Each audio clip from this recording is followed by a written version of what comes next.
now tuned in to Dumb Jock Sportscast. What up, people? This is a Dumb Jock Sportscast. How you doing? We've been off for a couple weeks, but we're back. We're back, eh? There's been a lot going on, huh? In our lives, and in the sports entertainment world. That's for sure. But I guess it's trade deadline Monday, right, for NHL? Tomorrow, yeah, 24 hours. Yeah. Damn. And there's actually been a lot of movement before the deadline, which is a surprise, I guess. It usually happens all at once on the deadline. But what do you think? Do you think there's going to be a heavy activity on Monday, or do you think all the deals are done right now? As far as what's going on right now, I'm seeing it could go either way, but like a lot of the big names have moved for sure. Like Giroux's been moved. Let's get into them. Let's read them off here. Yeah, go ahead. Giroux, the 2025 fifth round pick, Connor Bunneman, and German Rubstaff for Owen Tippett, right wing, and a 24 first round draft pick and a 23 third round draft pick. Who do you think won this trade? Oh, Florida, hands down. Do you think Owen Tippett's one for the future though? No, I think Owen Tippett's going to be a complete bust. He's had a couple of years to kind of prove that he belongs there. He was a highly rated prospect coming out of the juniors. Yeah. And with Florida, like I get it because, being a forward and, look at Florida's, depth there, right? You almost have no chance of getting playing time. But I just haven't seen anyone look at him and go, hey, this kid is going to be good for Florida eventually, right? Like, look at their goalies. Like, look at Luongo was gone, and they're like, oh, we got Spencer Knight, and the kid's been good in net. But yeah, as far as Tippett went, you didn't really hear much about him. No one praised him, nothing really, or say he needs to go somewhere else. Yeah, but do you think that's a lot for a rental player? I really don't. I don't understand the trade from Philly. Like, you had one of the big marquee names that everybody was going for. Like, Colorado was calling about Giroux especially, and I thought he was going Colorado more than anything. I don't know why. I don't know why Philly had the need or felt they needed to throw in, 3 other players as well to get this deal done. Like, I would have done Giroux for Philly throwing in picks. I would have just done Giroux for the players. You know what I mean? Like, I think they got robbed out of this. Yeah, that's what I think too. I think they gave up a lot. I think it's a weird trade, kind of, especially for both ways, because Giroux is clearly a rental player. It's like win now or don't win. Yeah, he's like they say, he's not the same player he was in the past, and he's still producing. Like, I think he's still averaging. He's still a point per game kind of guy right now this season. Yeah. But I don't understand why Philly they had to give all these players as well to get this deal done, and all you got back was Tippett and picks. Like, you've got it's almost like a high risk, high reward scenario for Philly. Yeah, well, it reminds me of kind of for the Flyers. I mean, not for the Flyers, for the Panthers. It reminds me of kind of what Toronto did 2 years ago with Joe Thornton and all them. Right. It kind of feels like they're putting all their stuff in now. They have to win, Whether it works or not, we'll see. But to me, it's like, damn, these guys have to be the team to beat now. Right, exactly. But I just look at it. I'm still, like you said, Giroux is going to be a rental player, and at Philly, you gave up, some young players. Yeah, you got draft picks.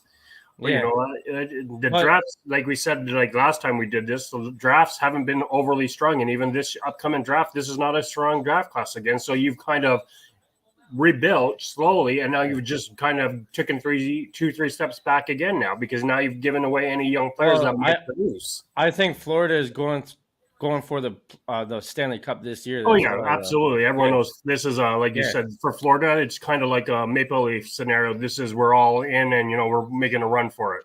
And if it works or not, we'll see. On paper, it looks like it's gonna work, but then again, the rental players sometimes don't pay off. Nick Foligno. Yeah, Nick Foligno, Joe Thornton. None of these guys. Cujo. Yeah. And Belfort. It's Brian Leach. You know what I mean? And it's like it doesn't work off like they wish it would work, but hopefully, well, not hopefully because I'm a Leafs fan and you're a Stars fan, but hopefully that they bust. That's what I was gonna say. But for a Panthers fan, I guess hopefully it works out because this is their year, and maybe the other guys. And it seems like Florida is like the destination, like Florida, Tampa Bay. Everybody wants to go to these sunny places now, eh? Right. It's crazy. But let's move on to the Boston Bruins. So another one in the Toronto Maple Leafs conference. One of the top teams have made a move, yet Toronto has not made a move yet, which is crazy.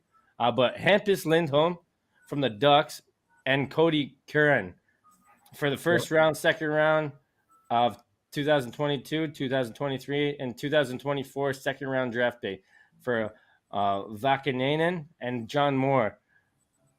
Obviously, Boston Bruins got better with this. I think this is a win-win for both teams. Boston, for sure, they added what they needed. Like, they got the defenseman help that they were looking for. And especially, let's be honest, the Leafs are most likely taking on Boston first round, I'd say. Yeah. Like you said, they're out there. Right now, Leafs are taking on Tampa, I think. Well, that's what I mean. It's going to be Tampa or Boston, depending on if they make it. Well, if they make it. Yeah. But they go out there and they get two defensemen. Like Lindholm, and obviously everyone was another name everyone wanted. Yeah. I was surprised to see Cody Curran in there. I always liked Cody Curran in Anaheim. I followed the guy. He's a young kid, a really good kid, I think. But definitely, Boston's a clear winner here. I don't know, because when you go back, you look at what Anaheim gets in return. Look at the draft picks. Yeah, they get. They're not. You said, draft picks ain't nothing. No, not necessarily, but especially coming from a top place team, a top seeded team. True, but who say you can't package that up and get something higher, or you can't. Yeah. It's not like NBA, baseball, NFL, where you can say, here, take all my draft picks and I get the first pick overall. But you can go from, let's say, 30th to maybe 15th or something, right? But you already have a guy. You already got a nice prospect in Lindholm and Cody Curran, so it's like, I don't know. I think it's going to help them out now. Especially, the only way they lose this is if Lindholm doesn't re-sign, because he's a free agent next year. Right, exactly. If he re-signs, then it's good. I think with the Ducks, what I'm looking at is, this is a team that's not making the playoffs this year. They're selling. Yeah. And they're they also got traded below us. They traded Nick Delorier. So they're kind of in sell mode. So, they're rebuilding. Yeah, so before we move on to Nick Delorier, but let's keep on this one. So to me, if Hampus Lindholm re-signs and has an extension on his deal, they win. If he doesn't, they lost big time. But seeing the Boston Bruins, that we're getting to the Tampa Bay Lightning and the Florida Panthers. Now, do you think that the Leafs are in a must trade and must spice up their teams? Because I want to talk about somebody. So when we get down there, I'll talk about it, because we can't skip ahead right now. To answer your main question, are the Leafs and we have to make a trade because Tampa's making trades, Boston's making trades, Florida, all the big contenders. Colorado is probably going to do their division. Yeah, but all these teams are in their division too. So. Yeah, but that's what I'm saying. Like all the cup contenders, right? Everyone, like you said, Colorado, Florida, Boston. Minnesota's in the playoffs right now. Everybody is making trades right now, and like you said, Toronto's just kind of doing this. Dumas is just doing this. Yeah, that's what I mean. I was looking at his history of trades, and they ain't good. No, they're not. But the kicker I heard was you had. I think it was came to fruition, and it was somebody else. I know it was like a 4-player swing, but you almost. Oh, it was with Chicago. You guys were talking. Oh, hold on, no. We're getting to that one. We're getting to that one. We're getting to that. Okay, let's move on. But overall, yes, I think Toronto needs to do something, make a move at some point, and it can't be tomorrow at 4 p.m. like at the deadline. It needs to be done today or tonight. Yeah. So Nicolas Delorier, like we just mentioned, got traded to Minnesota Wild, which are playoffs, and Anaheim Ducks are clearly a seller. It's a good trade for Minnesota. I guess probably like to get rid of him. it's a good salary dump maybe for Anaheim. Well, I think what it was is Minnesota. Minnesota, I give the slight edge on this. Deloriers, I like. He's a big body guy. He's what I consider a bruiser. He's out there. He's not gonna. He's got like I think 12 points on the year. Yeah. But he's not known to be a point getter. He's there for his body. He loves to hit. He's like always leading the league, or he's up in the top, top 5, top 10 in hits. He's a body. He's a physical body, and that's something I think Minnesota has been missing the last couple of times they've been in the playoffs. So I think it's a good move for them. And like I said, Anaheim, just keep stockpiling the picks. I think Toronto should have went for Drew, Lindholm, and Delory. They needed all those. A tough guy. They needed a D-man, and they needed a depth on the wing. You need a goalie. Yeah. Oh, we need a goalie too. I'm not saying we don't need a goalie. We need a few positions. If you had gotten Giroux, you know how much of an uproar there would have been with Leaf Nation saying, well, that's great. We still can't stop the puck. No, but it's like this. We need defense more than anything. We got a bunch of pylons out back. And it's crazy, but I don't know, man. But so we're going to move on to this is where it bothers me. This is the trade that bothers me the most. So Brandon Hagel, which is awesome depth player, like I said, that we need on the wing. We can't rely on – we need someone to play with John Tavares. We have Matthews and Marner. We have nobody – and we need to get rid of Nylander. I don't care what anybody says. But so this Hagel – and we could have had Hagel from Chicago with Marc-Andre Fleury for Mrazek and Engvall. And the Leafs said no for some reason. It was because they want to give up. No, there was a prospect in there too. I can't remember who it was, but the prospect is what was holding it back. They didn't want to give up there. I think it was a defensive prospect, and I guess the Leafs are high on him. But to get Fleury and Hagel, dude, you're not going to get. That's what the issue with the Leaf fans and even the actual Leafs themselves. You want the Giroux, you want the Lindholms, but take our crappy players and give us your best players. You got to give up good for good and bad for bad. That's why the Delorier trade. You see, all right, is it who really won that? It's not a big thing, but it helps both teams out, right? But it's not like, hey, I'm robbing you. But Boston Bruins clearly won that one if the guy sides back. I don't know. I like the Ducks in it too. I think it maybe slight edge to Boston, but I like the return. It's a now player. It's a now player for sure. That's what they're going. Oh, absolutely, for sure. Yeah. Well, when was the last time they had good defensemen since McAvoy and Chara, right? Yeah. So since the Leafs passed up on that, which they could have had a goalie and they could have had wing depth on the wing as forwards. And then they only needed a D-man after that. But instead, Tampa Bay made the trade. Now Tampa Bay is even stronger, which makes the Leafs weaker again. Because all the teams get strong, and the Leafs are like, what about us? Wait for us, guys. And they're leaving the Leafs behind. And then, so this one bothers me because especially when the news came out that the Leafs were being chintzy on the trade. Right. You guys are being chintzy? You guys are being cheap? Dubas, this is your year. If you don't do anything in the playoffs, you should get fired, boy. You should have got fired last year. And Shanahan. Get him out of there. I mean, I think at the end of the year, like this year, regardless of what happens, I think Dumas is gone regardless. Well, unless they win the cup, which is going to be I wouldn't even count that. I put that more as that's your team, playing their ass off to keep your job. But even then, I'd be wanting. Look at how many times. Look at. No, if they won the cup, he's going to look like a genius. No, because look at especially who's that goalie? Look at how many times Barry Trotz has been fired or Claude Julien. He's gotten those teams turned both Boston and Montreal around, and he still gets shown the door in Washington, right? With Trotz, gets shown the door, but but the Leafs is different. They'll keep Mike Babcock for years. That's without doing anything. Yeah, but they'll keep him for years without doing it. Yeah, he's like, "What? You gonna fire me?" Yeah. Come here, Dumas. But we'll move on to. So they got this guy, Kalle Järnkrok. I don't know much about him. I'm gonna be honest. I haven't watched any Seattle games, so I don't. I only know the guys. There's a good reason you haven't watched many Seattle games. And to me, they got some draft picks. That's good for Seattle because the players that they have now, they need to get probably rid of them. They don't want to be there, or they're not good, in my eyes. I mean, and then we're going on to another Florida Panthers one where the Leafs should have had this guy too.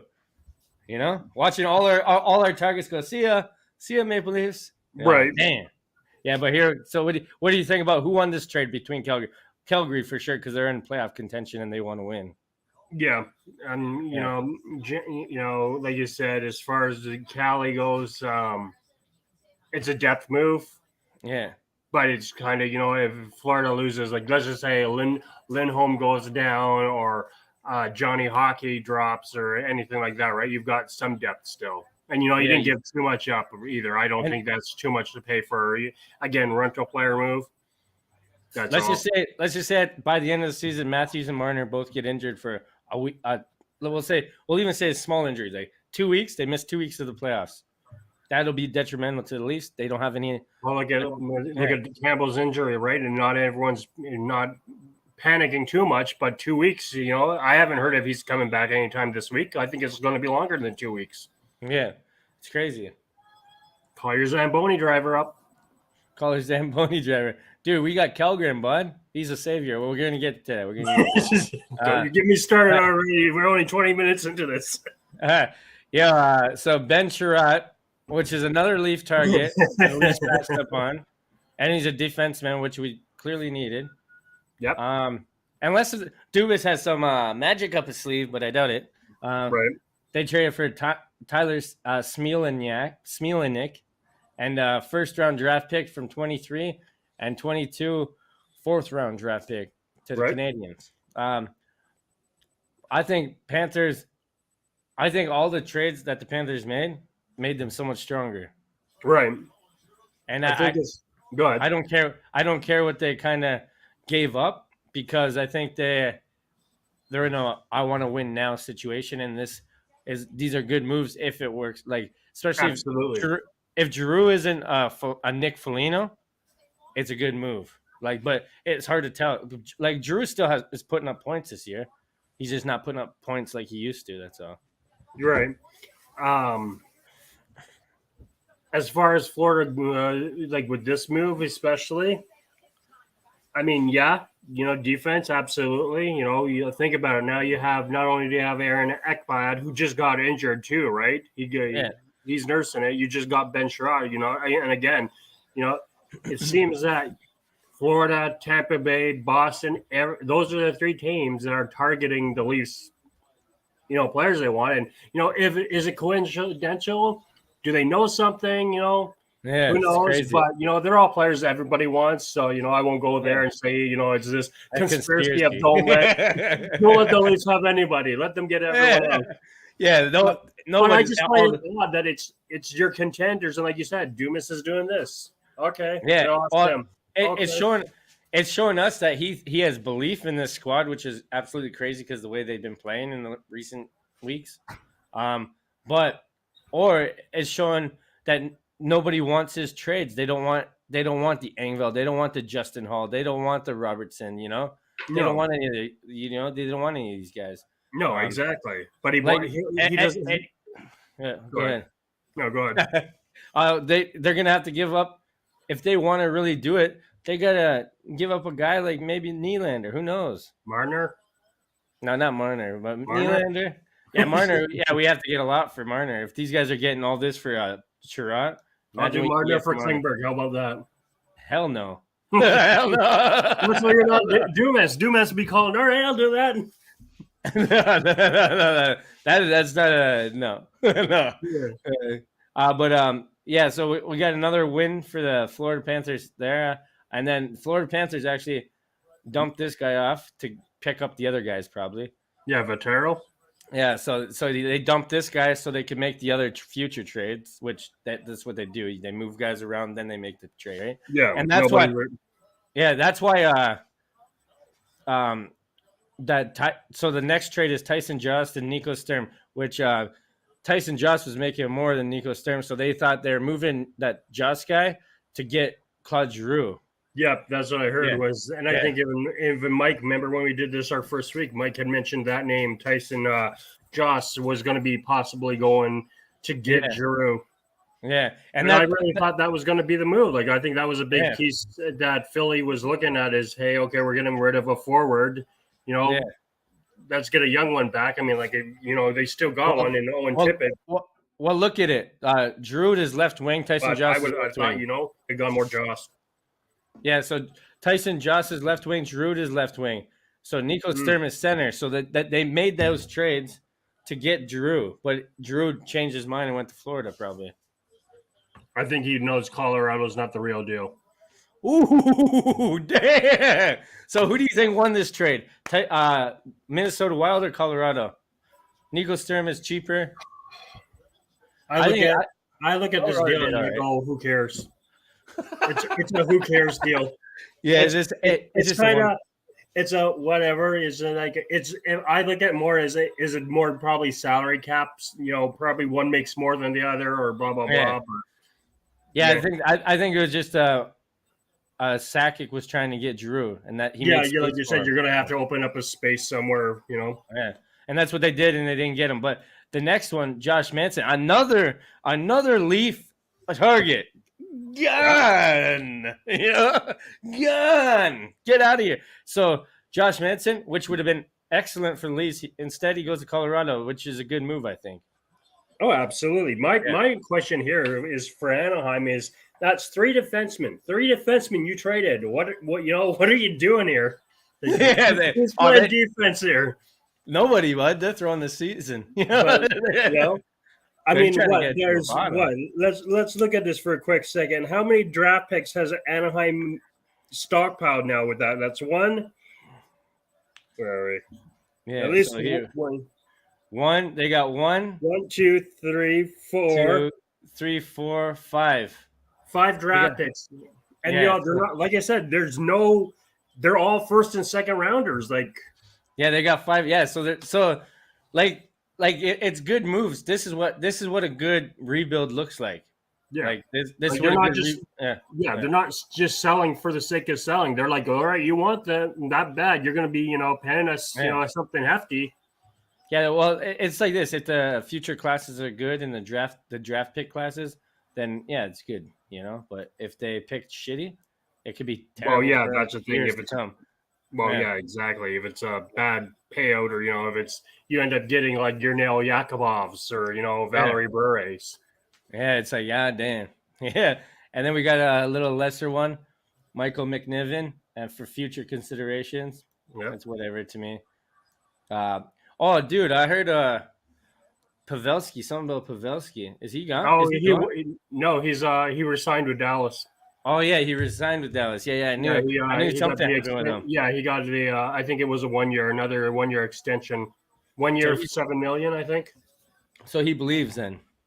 We're not out of it yet. Yeah, he believes that he'll beat Colorado first round. Absolutely. That's what we like. Oh, look at this. So we got Carter Hutton. Leafs got a goalie, see? Well, that was way back then. I haven't even seen Carter play since. Not even with you guys. Look at this. And then we're done here with the trades. So that's what we have so far. So do you think that's a huge thing? Or do you think there's going to be a bigger splash in the future on Monday? I mean, there's still players out there that could make moves still. Like, I still think there will be at least one. I mean, none of the goalies have moved yet. Like, Fleury's still floating out there.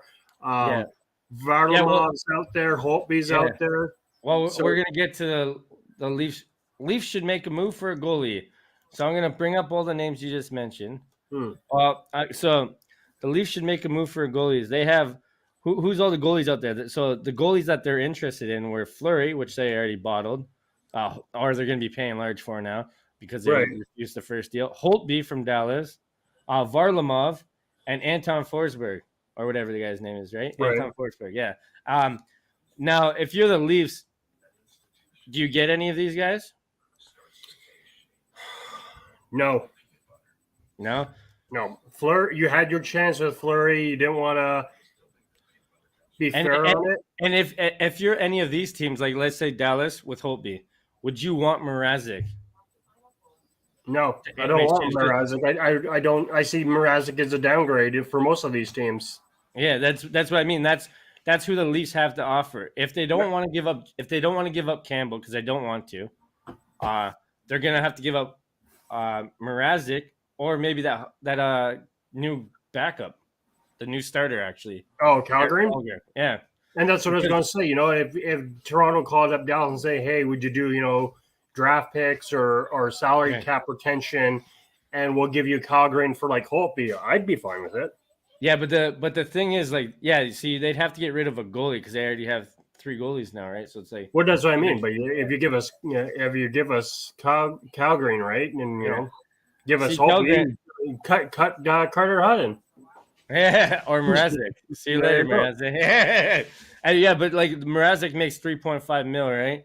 I don't see maybe I don't know. I don't see nobody wants that money. Toronto's gonna have to eat some of it. Yeah, I don't see them trading for that guy at all. Damn. My mouse is dead. I mean, well, Chicago was more than willing to, but Toronto doesn't want to part with their draft picks still, and that's what I think is scaring teams off from doing anything with Toronto, because Dumas says he will not give first rounders out because he got burned with the Foligno trade. Yeah, and he even said it. I think it was last night. I said, why aren't you trading any of your picks? And he just said one word: Nick Foligno. That's it, Nick Foligno. That's what he said. Damn. Yeah, it's like, right? He admits it was a bad trade. Like you said, you look over his last couple of trades he's made, and they're not a good track record for him. Oh, dude, look at John McCann or whatever that guy is from Pittsburgh. Remember they put him on waivers? Now he has the most goals on the team for Seattle. Yeah, exactly. Yeah, and those are the guys. Yeah, brightest guy out there, and I think the immaturity with him being he's the youngest GM, isn't he? Yeah, I think what happened is he got influenced by the young guys on the team because he wanted to be cool with them. Yeah, that's what I mean. Like, and he's not ready. Like, it's not like you have I'll just use Dallas because, they got Jim Neal, right? A guy who's been around the game forever, and he knows, this is a bad deal or this is a good deal. And he's like, I don't care if you like me or not. But, hey, dude, they got Shanahan. Shanahan has to have some say in this. I don't think Shanahan's got as much say as people think. Yes, he sees the operations and everything, but I think he doesn't. I think the thing that when look at what happened when Babcock was there, right? It was no. Remember they got rid of Bowman for him for Dubas, right?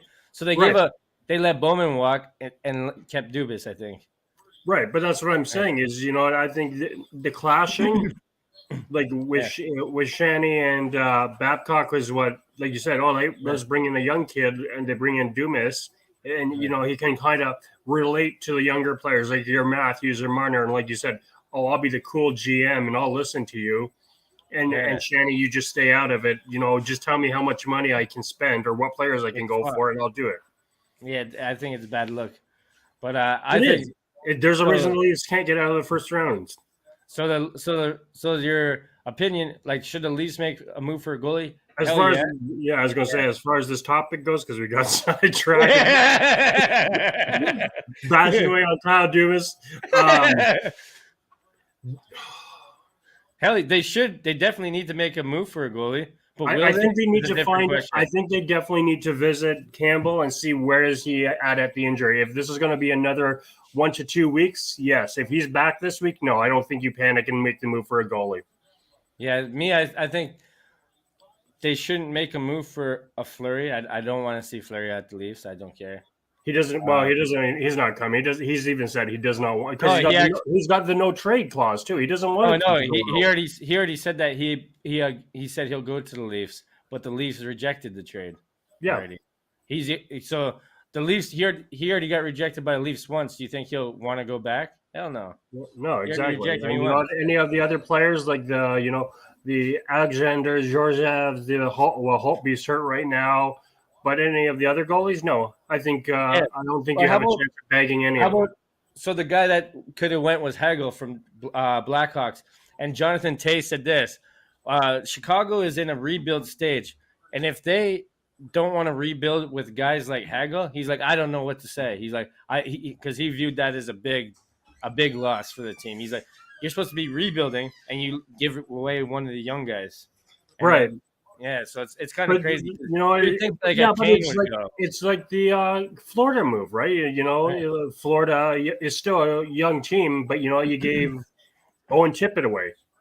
Yeah, but I mean, they have players they're going to win now. True, but if Florida doesn't make it, like you said, this is their all my chips in, and they miss it. And you know, some of these players walk next season. It's kind of you gave up all this for Giroux, and you didn't win it. Yeah, but at least Giroux has like 2 years. Like that guy. It's got nothing I say. Damn. Okay, so we're gonna go look at the Leafs recap. Let's check out their week. Damn week. Yeah. Brag. I'm ready for it. Brag. So we're gonna go look at their week here and review. That looks good. So we got whomped, absolutely demolished. No, I'm joking. We got beat by the Predators, which so here let me start by here. Yeah, so here we beat the Kraken, which is all whatever it's Kraken. Then we go to Coyotes. Matthews gets that vicious hold. We're gonna talk about that later, guys. The guy holds his stick. Chicharon, another defenseman that the Leafs are looking to get, right. and it results in a Coyotes goal. So that's the one that got everybody up in arms. Then we lose to the Sabres. So that's 2 games. That's 2 games. Okay, Leafs Nation. Then we beat the Stars. So then we're like, okay, we're sick of our goalies. We're going to call up this guy, Eric Kallgren from the Marlies. And we're going to bring him up. Oh, and everybody's like, oh, no, they shouldn't do that. And then he wins. He gets his first start, first shutout, first win, you know? So then all the Leafs are like, oh, he's our savior. He's our savior. Then we go to the Jerks. We play Carolina. We go to Carolina, and we're up, and we almost give away the game again. They come back, right. And everybody's nervous, you know. Oh, the 3-1. Here we go again. Yeah. And then we win. 2 starts, 2 games, 2 wins, you know, for Kallgren. And then we go here, and they lose. And now everybody wants Kallgren fired. They want his head cut off. It's just like, dude, let me get this straight. The team in front of him have to play good too. And you're allowed to lose a game. Like he's you know, it's his 3rd game in the NHL, and they want him dead already. You know, that's crazy to me, man. What do you think about these guys? What do you think about Leafs fans overreacting all the time? I mean, it's annoying. It's definitely it's a reason I don't like Toronto's fan base in many sports because absolutely, you know. They're so ecstatic when you guys are like tearing it through the league and you get the big, like you guys were absolutely ecstatic when you got John Tavares and then he gets hurt or he doesn't produce for, you know, 2-3 games. Oh, he's the worst signing, worst trade we ever made, you know, that kind of stuff. Yeah. Same with, like you said, right now with Calgary, you know, he wins his first 2 starts which is huge. And then he loses, you know, last night 6-3.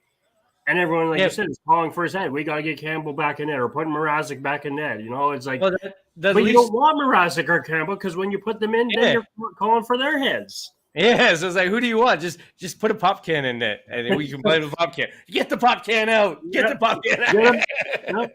Put some violence there. They'll do better. That's what I don't get. I was like this. The kid did good for his first 3 games. Like, he lost one. Well, I'll be honest. I can swallow my pride here. You know, when I saw him get the start against Dallas, I thought, easy win for us. And you know, we were out shooting you guys big time. And then he won it. Yeah, I watched the recap of him. I'm like, holy crap, man! This guy actually can play. Like, he's not just some no-name goalie that I've never heard of. Like, you know, it's not like calling up a Justin Pogge, right? And that's my point with the players that are in front of the goalie. The Leafs are quick to blame the goalie every game we lose, but they won't. Well, not only that, but what I find is they blame the defense, they blame the goalie. But you know what? Never once have I seen Toronto's fan base blame Marner, blame Matthews, blame Tavares. You won't blame your forwards, especially if you get shut out or you lose. Well, I mean, 3-1. if Matthews is scoring every game, that's as much as he can do and coming back. See, the only player that I think is untouchable on the Leafs is Matthews. I think the other players and Leafs Nation, every other player. Well, I was going to say, remember just before Christmas or when Marner got hurt, remember the hot streak he was going on? Yeah. Everyone was all against him because, the cold streak. Let me rephrase that, because he was on such a cold streak of no points. Marner's not producing. Marner's not doing this. And then he comes back and he goes had that 5-point game? I've been saying trade Marner for a couple years now. I still would trade Marner for a few players because you can get a high price for them. 100%.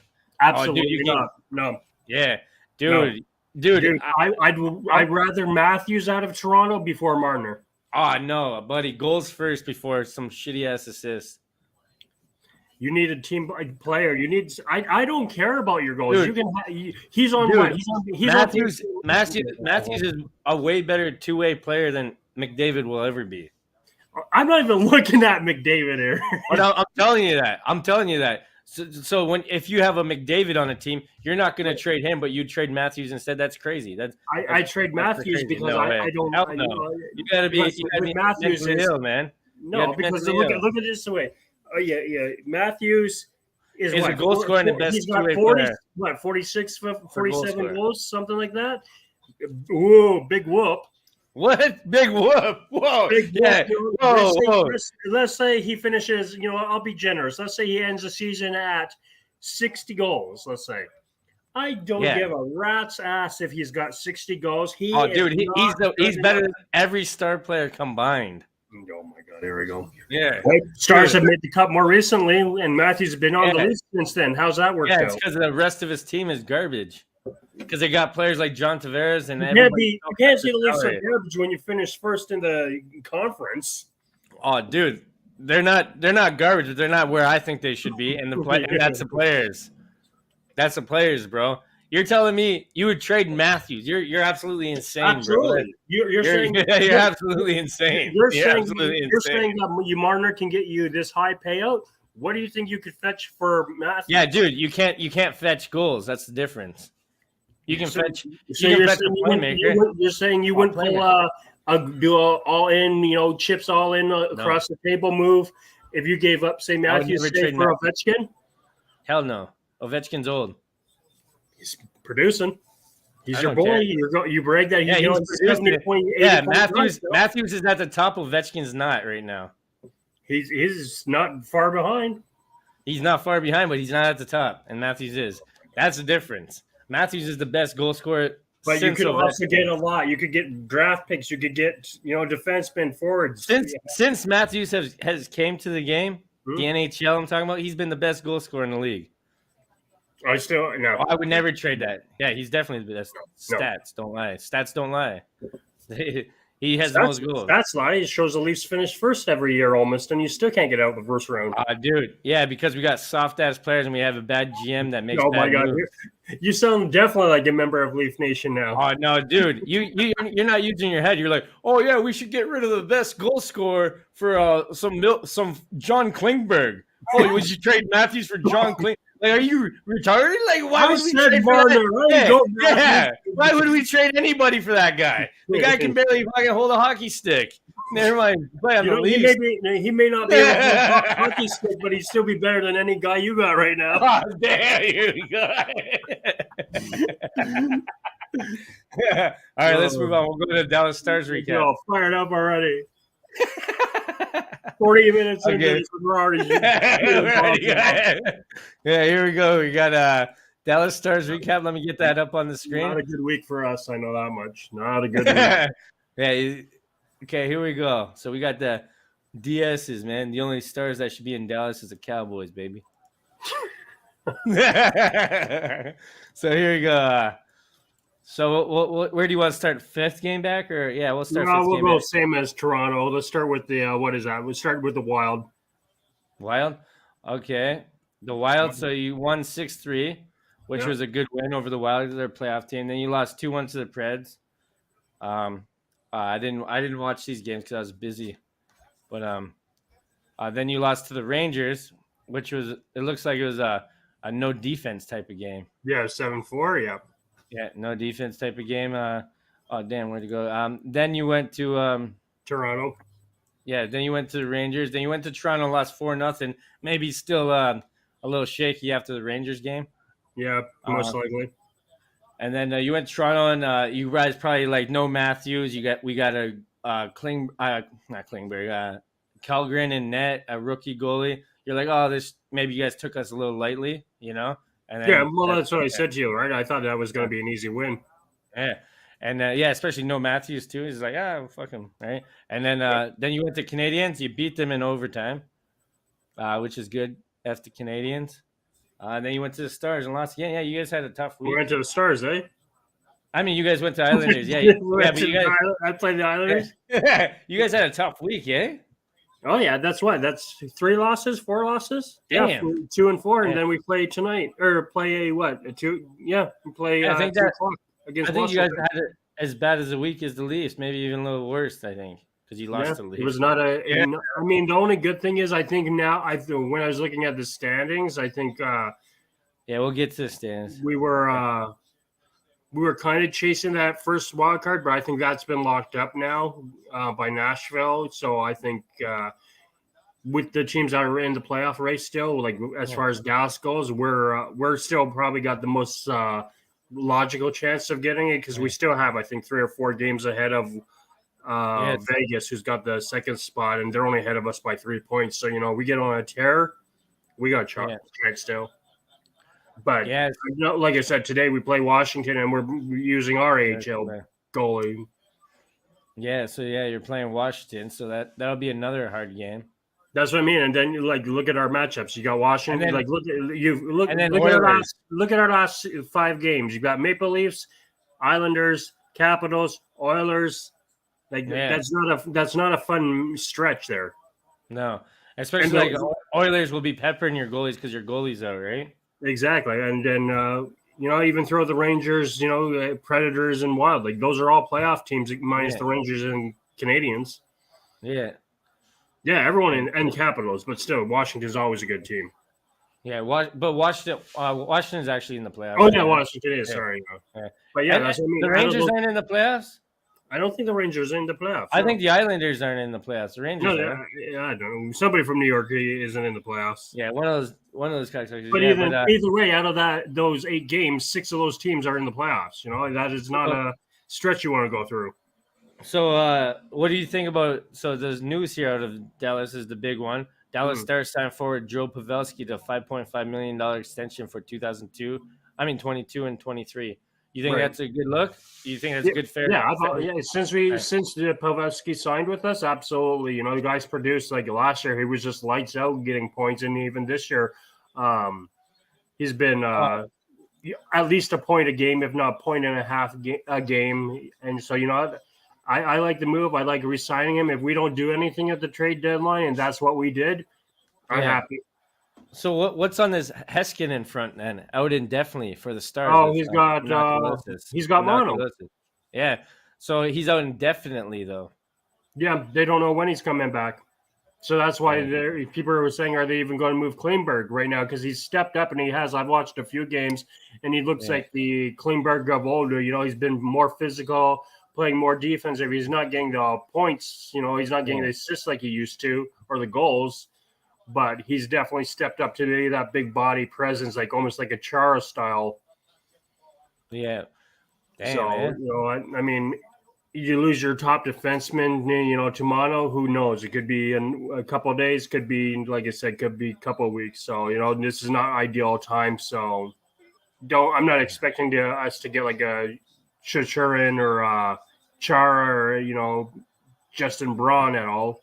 Who would you like to see? What area would you like them to fix up a little bit? Defense? Actually, I'd want to see more forward depth. I think we're hurting on our second and third lines. We're not getting the goals. I was watching a news recap this morning on them, and they said Tyler Seguin is not the Tyler Seguin from 3-4 years ago, right? Jamie Benn is getting older. Alexander Radulov is they're not this young guns when Dallas first signed these guys. They're not the same speed. They're not the same accuracy. Grinders, everything like that. So I'd be happy to see, a good second or third line wing or setter that can provide some more scoring for us. I think that's our thing. We need to get back to when we made our playoff run, which was we were able to, go goal for goal. Like that's how we beat Colorado. That's how we beat Vegas. It was could put 5 goals up on you if we needed to. Yeah. Yeah, so you want some more forward depth. I feel like I'm happy with the defense. I think our defense is fine. I think our goalies are fine. I think once Hopi is back, we can spell off Ottinger a little bit more, and he's not having to play almost every game. It would be good for both of them. But yeah, I think I don't know, give me Phil Kessel, and I'd be fine with that. Phil Kessel, damn! Imagine the Stars got him. That'd be all right, eh? That's what I mean. Good old Philly boy. Hey, he's coming your way, though, I hear. I heard he's coming back. I heard that. I've heard a few names Leaf fans may not want to hear coming back your way. Yeah, I heard. Yeah, a whole bunch of guys. Luke Shen, I heard a whole. I'd be fine with the Leafs getting Luke Shen though.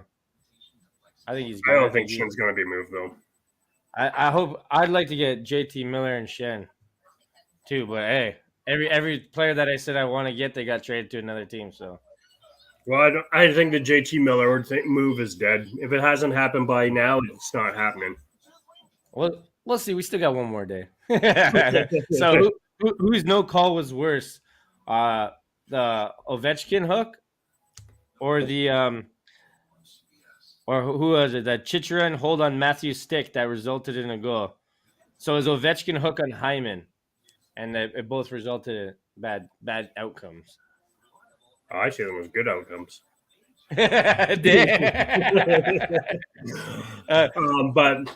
as I think clearly holding a stick.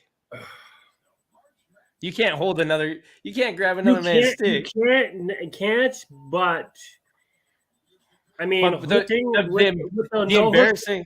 If you flop with the hook, right? Because most of the times when you hook someone, you see them go sprawling, right? Yeah. It's very hard for a ref not to notice a player just all of a sudden act like he got shot.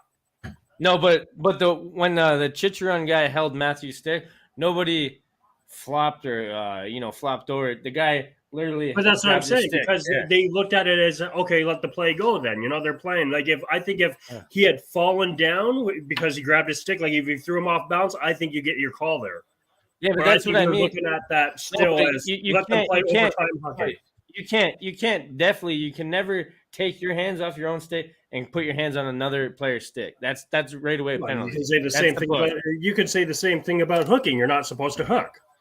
Yeah, but you're allowed to give love taps, but it's the same thing. They're both bad. That's the problem. But the Chychrun one ended up in a Leafs loss. But the embarrassing thing was the way Matthews cried after. Like he cried to the ref. But you like crying to the ref. It's like a LeBron James moment. You know what I mean? Yeah. I'm Austin Matthews. You got to call that. And it's like, dude, that's playoff hockey to me. That's not the playoff. That's why I think they let it go. That's why I don't think you got the call. They're viewing it as this is overtime / playoff hockey. It happens. Yeah, it happens, bro. Does it mean it's right or wrong? Not necessarily, but you don't think this kind of stuff's going to happen come playoff time? Oh, absolutely, will. Yeah, that's why. I think Ovechkin's call was worse, and I put that as because it's more, like I said, it's more noticeable to see a player flop. No, dude, it's when you clearly grab a stick away and it gets he's on a breakaway almost with the stick, and the guy grabs the stick and pulls it. And now he doesn't have the puck at the stick. That's crazy. Dropped it. You don't know that. Yeah. Dude, that's when he let go. Like, see, that's the problem. If Matthews would have embellished it a little more, like, and just let go of his stick and the stick's in the other guy's hand, then it's like, hey, Exactly. I don't know. I find this is just another excuse for the Leaf fans to, damn, this guy's going heavy on the Leafs. I do. I just find that the Leaf fans, they're just going, we already know this guy's a Leaf hater, huh? Okay, should the Canucks buy, sell, or stay put? To me, it's clear what they should do, but we'll hear your think? I think they should stay put. But as a fan of the Leafs, I want them to sell all their good players to us. Of course you do. No, I'm with you on this one. Like I just said, a couple minutes ago, the JT Miller move is dead. I don't think he's going anywhere. No. But I don't think they need to panic. I think if I'm a Canucks fan and I see my team sell JT Miller, I'd be pissed. Yeah, to me, you sell JT Miller or Quinn Hughes or any of your big names, even Brock Bosner. Yeah. It's showing you're done. You're calling it a season. Yeah. Right now, I think you're behind us. I think in the standings by like 2 or 3 points. I mean, we have 1 or 2 games more than you, but you're still in it. You go on a good stretch run because both Dallas and Vegas are struggling right now, putting some wins together. I don't see why you feel you would have to sell. If anything, if you're not staying put, you're buying. And what you buy exactly, I'm not sure yet. Yeah. But I think I could see Colorado, Vancouver doing something minimal maybe. But you see this? It's like I can see where some people would say sell because it's like they're in a situation where like they're always we have these players for the future. We have like the future is coming up soon. Like it's almost a now situation, right? Because Brock Besser isn't like Elias Patterson. They're all fairly young, but they're getting up there. They need to rebuild. They need to build around them now, or sell a few of the, like maybe a Brock Besser because I heard that's like one of the guys that could be the odd guy. I gotta tell you, that's no breaking news. Just came through. Lindholm. Yeah, you're talking about is a win-win or win-lose. Lindholm signs 8-year extension with Boston. Damn. So see, that's what I mean. If he signs, it was a good deal. It was a good deal. Damn, and I hate Boston, man. Damn. 8 years for $6.5 million a year. Damn. Yeah, so. I guess. See, I hate Boston, but I think they won and they beat the Leafs to it, which is even more salt in the wound for me because that's a. Well, that shows you right now there won't be he gets traded to Boston and hey, unless Toronto offered, let's just throw Matthews out there. Yeah, shit, this guy. It's not even hey, take Mrazek and Kerfoot and draft picks and give us Lindholm, right? Yeah. No, Lindholm is now stuck there for 8 years to be a thorn in your side. Yeah, that's a good move by Boston. I gotta take my hat off to them. Damn. Yeah, so I guess we're both stay put and build on the team they got. On the Canucks, I say stay put. Like I said, if they do make a buy, it's going to be something minimal. Again, like a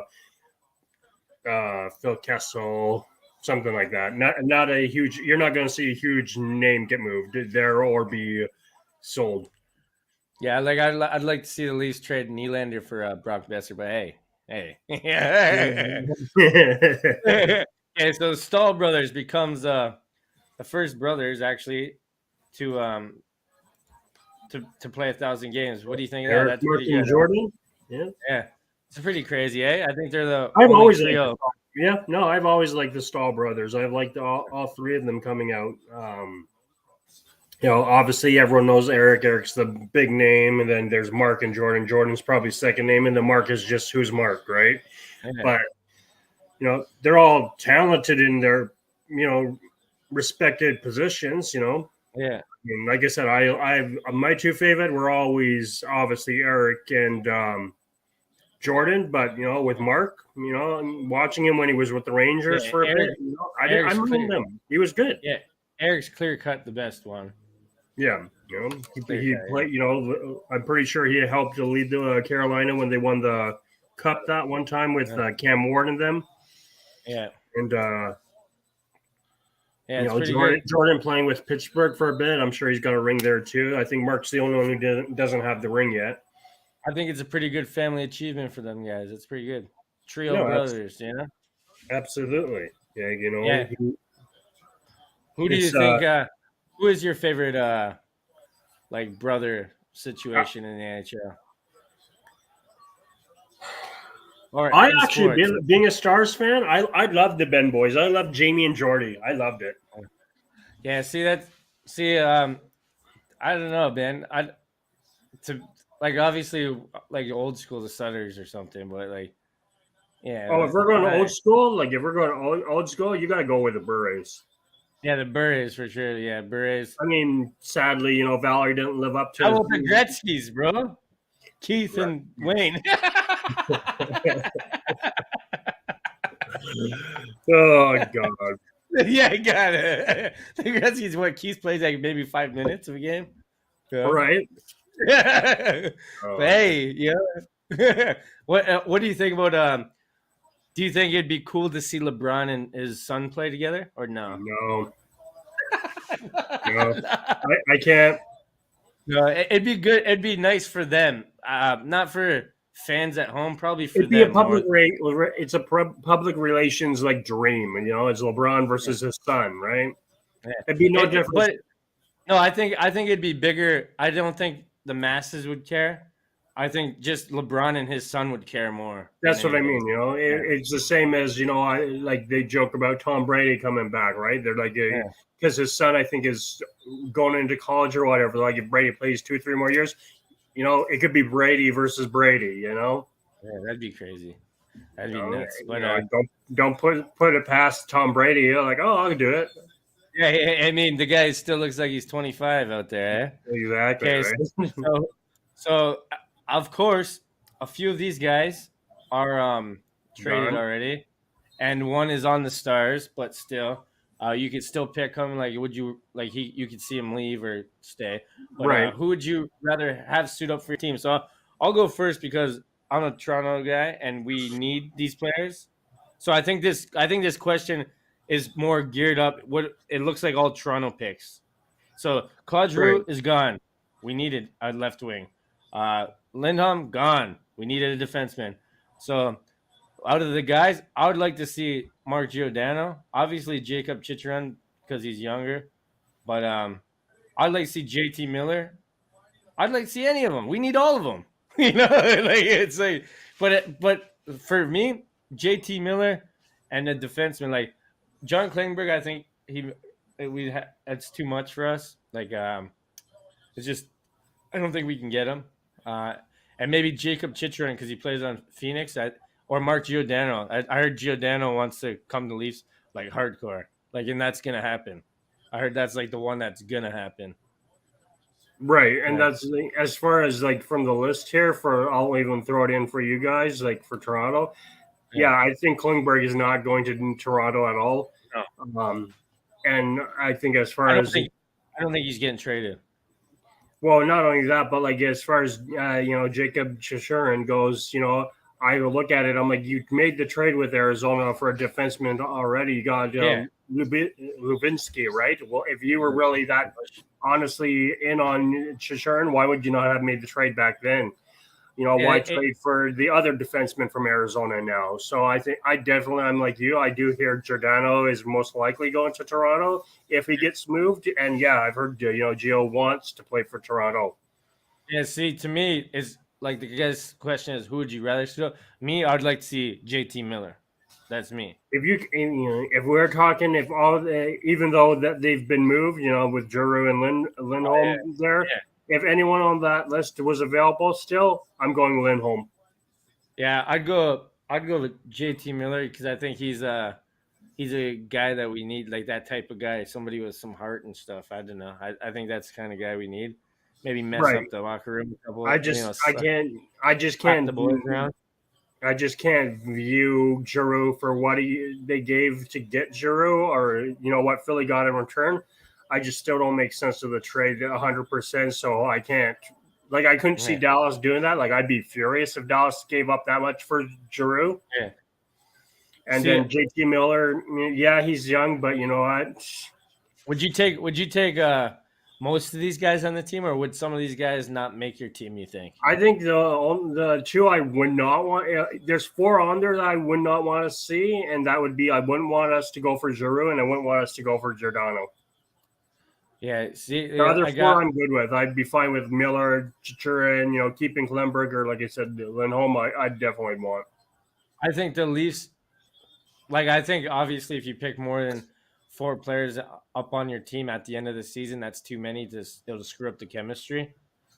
So I think putting all these guys, But for maybe if this was a summer and we could pick these guys up for next season so they could have an off season with us, I could see them all. Like I could get all of them and trade out a few of our players. Okay, Like, we're not Chelsea here. We're not Chelsea. Dude, I would take them all because that's how little faith I have in the Leafs. You know. So are you, for the record, are you saying right now the Leafs are not winning a Stanley Cup based off that?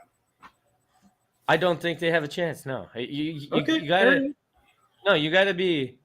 be crazy as a Leaf fan to think that. Like Well, some half of of the the Leaf League Nation, 3/4, and think you guys are winning the cup still with the team you have. Dude, I'm saying, person to person, at least you're the most realistic Leaf fan I've heard say right now. No, we do not have the team to go to the Stanley Cup. But like this, I'll say this: any team has a chance. That's a beautiful part about sports. Absolutely. But a realistic chance, I think we'd have to have like a Cinderella season.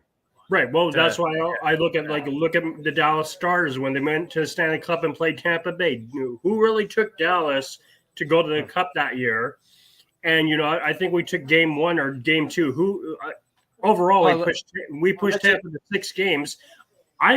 Was I upset we lost the Stanley Cup? What fan wouldn't be upset your team losing the championship? But I looked at that. I'm like, we didn't have a shot. No one gave us a shot. We went all the way to the Stanley Cup, and we lost to Tampa friggin' Bay. I'm fine with that. Yeah, it's pretty good, yeah. See, like with you said, me, it happens. Anybody goes think, on a Cinderella run. What do you think about this year? All the Avs fans, Avs, they think they're going to run through the wet. Absolutely, you're not. No. Yeah. And it's I think if I told you this last time we talked, if Dallas makes that second wild card spot, because I don't think we're getting that first, let alone a top 3 in our division. If we play Colorado first round, Colorado is getting swept. You can put me down there right now. Marked it down. Colorado out in 4 if Dallas plays them first round. Damn, you heard it first, folks. We got the big money D bets. This is the Yeah, so to answer the question, I think Giordano is coming to the Leafs. Yep. But the player I'd want most, JT? Yeah, I'd pick JT Miller because I think that he's full of heart, and a defenseman. Any one of those 3 defensemen we could use. Besides Giordano, I'm gonna agree with you. Giordano, out of all 4 of those defensemen, is the last pick for me. That's what I was saying. I don't want Gio. Yeah, like I'd go to that Chicharon. I'd go Lindholm, Chicharon, and then Klimberg, and then Giordano, and then Giroux would be. I'd get JT Miller instead of Giroux. Yeah, for the forward. We're kind of in the same boat where we think Giroux and Gio are the odd mans out. Yeah, I think especially, like I'd like to see them all in the league because I think they all help, but that's a fantasy, That's a fantasy, guys. There you go. Nothing wrong with living in a fantasy. You guys been living there the last 10 years. That's it, baby boy. So there it is. So next one is most underrated season. We're gonna get to that right now, bud. Most underrated season. Well, who do you think's having the most underrated season out of these guys here? We're gonna bring up all their stats right here. Jason Robertson, I think he's your guy. Yep. And I think he's a stud, eh? That guy's a silent stud in the league right now. Oh, absolutely. Not many people talk about him. Yeah. So then we got Elias Lindholm, which he's good too. That's another guy at least they might get too, right? Right. But I can't see it. Adam Pellich, Jacob Slavin, Jordan Kyrou, or Devin Towles. I think Jason Robertson's had him the most underrated season. Yeah, I agree with you on that. I think, this is a guy who missed out on the Calder, and that's only because he lost to like my other favorite player from Minnesota, Kaprizov, right? Would you want to see him, his brother, traded from the Leafs to Dallas, or no? No. Play together? No. Everyone had made a big whoop about that when it's a Robertson brothers playing each other, blah blah blah blah. But I don't like Nick. I don't think he has any game whatsoever. There's a reason he's into trade rumors and you guys don't like him. Yeah, I don't want his garbage, especially from Toronto. Damn. Oh, damn. Another Toronto diss. This is what happens when you get me on a Sunday morning. Dang, he woke up on the wrong side of the Toronto bed today. Yeah, I think we're both on the same page. I think Elias Lindholm or Robertson. Some of these guys are having, some, really good years. Like, you look at, Jacob Slavin, Yeah. 29 points, oh, wow, big whoop. But to be a plus 17, you don't see a plus 17s. You don't see plus 20s, with Adam Pellich. Or Devin Towers plus 44. Yeah, or that, you don't see, like, look at that. He's almost averaging a +1 a game, pretty much. Same with his points, right? He's, he's almost a 1-for-1. Yeah, all these guys are pretty good that nobody talks about, really. And, Jordan Kyrou, as far as the 58 points go, for me with Kyrou, the only thing is he's so up and down. He doesn't do this consistently that you could say he's having an underrated season, but, next year he could finish with 30 points. How about Devin Tays, though? Plus 44. That's what I mean. Absolutely. That's what I'm saying. That's insane that he's plus 44. Yeah, it's pretty good. Yeah. Dang. I think you look at the big name out of these 6, which is Lindholm. Yeah, Lindholm. It's nothing crazy. I think it's to be expected from him. Yeah, but to me, that's what I was gonna say. Lindholm is having a good season. Nobody's saying he's not. No, so I don't think he has a spot on this list to be underrated. No, and so that kind of brings it, as far as, I think it goes the top 3 out of here is obviously Devin's up there. I'd probably put Pellich as my 3rd. So I'd go probably Jason, Devin, and Adam would be my top 3. Damn, man. Yeah, I see it. Kyrou, like I said, I just don't believe in. He was great as a rookie. Then he kind of went quiet for a few seasons, and then he's doing this. So to me, you're not consistent enough that I go, oh my God, this guy's all of a sudden underrated because next year he'll do nothing. Yeah, Jason Robertson has done this 2 straight years now. So I'm kind of you said, a young stud who's starting to produce together more often. I think plus 44 is a crazy ass stat. What's that? Oh yeah, that's right. Yeah, Yeah, him and Jason Robertson, Devin Tays and Jason Robertson, number 1 and 2. Either way, you can argue for me. Whatever way you go look at it, but yeah, both are crazy.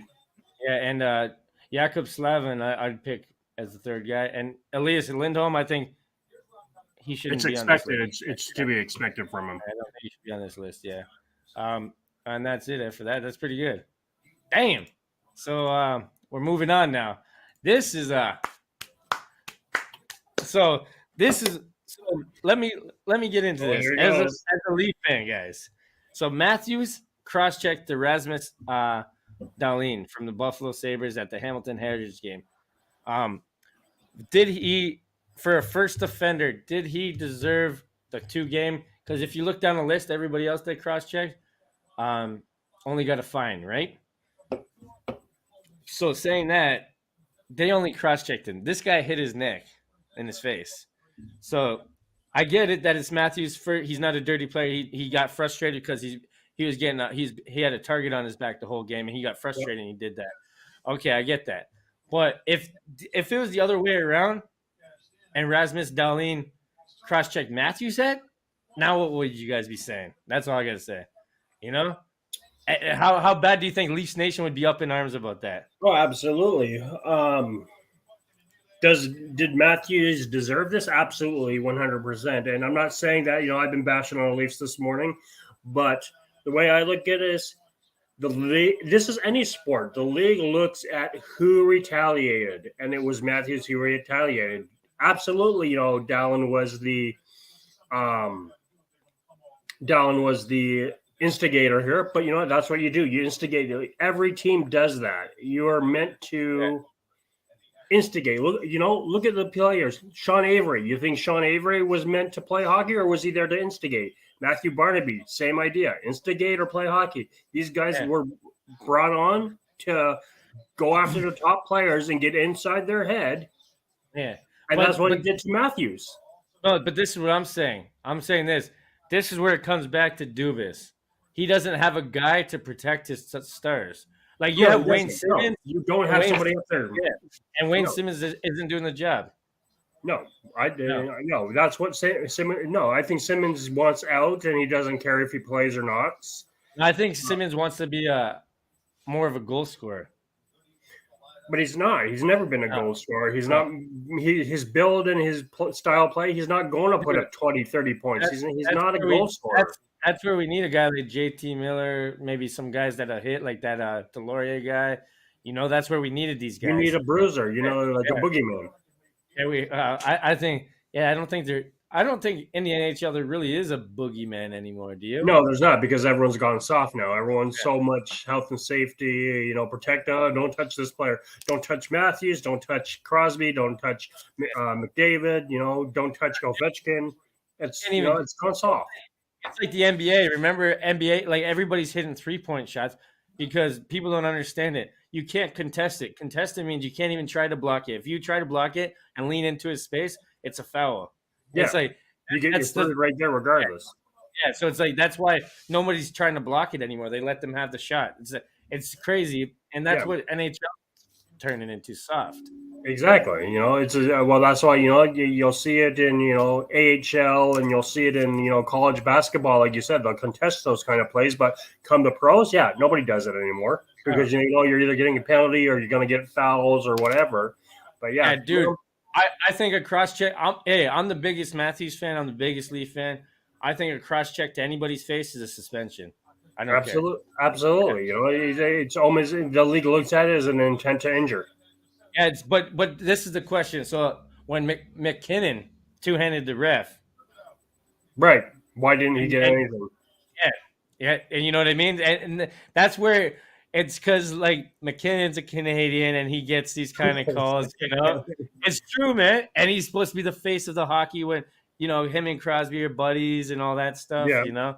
And that's what it comes down to, man. It's true. No, absolutely. He's favored. Same with McDavid. McDavid's another guy he can't do anything wrong.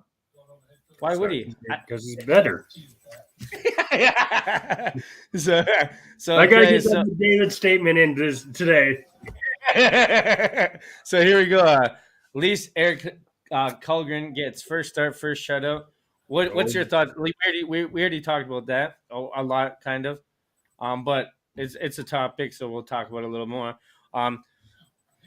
It was pretty good. It was pretty good for the guy, for the kid, getting his first start.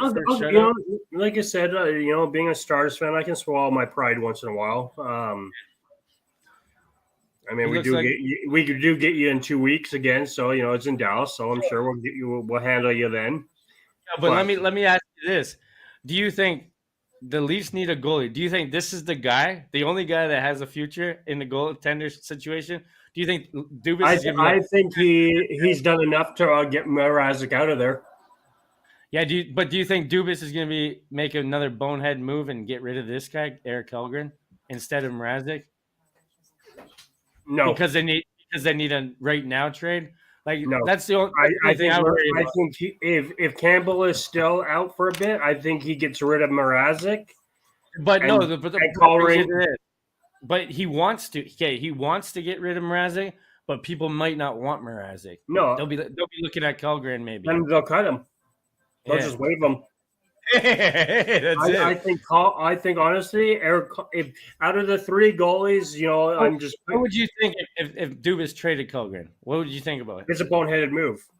Yeah, if you're going to trade a goalie, you need to somehow, even if you're taking a loss in the trade, you need Mrazek out. Yeah, that's what I think. I think Kulgren is more likely to give you a win or keep you in a game than Mrazek is. Yeah, that's my only worry, that they weren't. They're not just playing Kulgren just to showcase him to trade him, like for bait. I hope they don't do something stupid. That's why. Sometimes people do that kind of stuff. They're like, "Oh, we'll play this guy." The Leafs have been doing some shady trades over the years. Right. Yeah. So it wouldn't surprise me, but I hope not. I can't see it, but I never know. You never know. You never know. Anything, like we said, anything can happen in the next 24 hours or so. 26, whatever you want to say it is. 4 o'clock, I think, is the deadline. So here's another guy. So Kerfoot is having a career season, 44 points, most in his career, and we still have a few games to go. Right. Now, he's a little bit of a workhorse for the Leafs. He's like he works hard and stuff. Grinder. Yeah, a little grinder, and he's doing well. Maybe I don't want to see him traded. I think there's other guys ahead of him to be traded, but I know they were they're talking about trading him. But I don't think they should trade him, or he shouldn't even be the first one to be traded off the Leafs. But what do you think? Do you think this is a good season? Do you think the Leafs need him? What?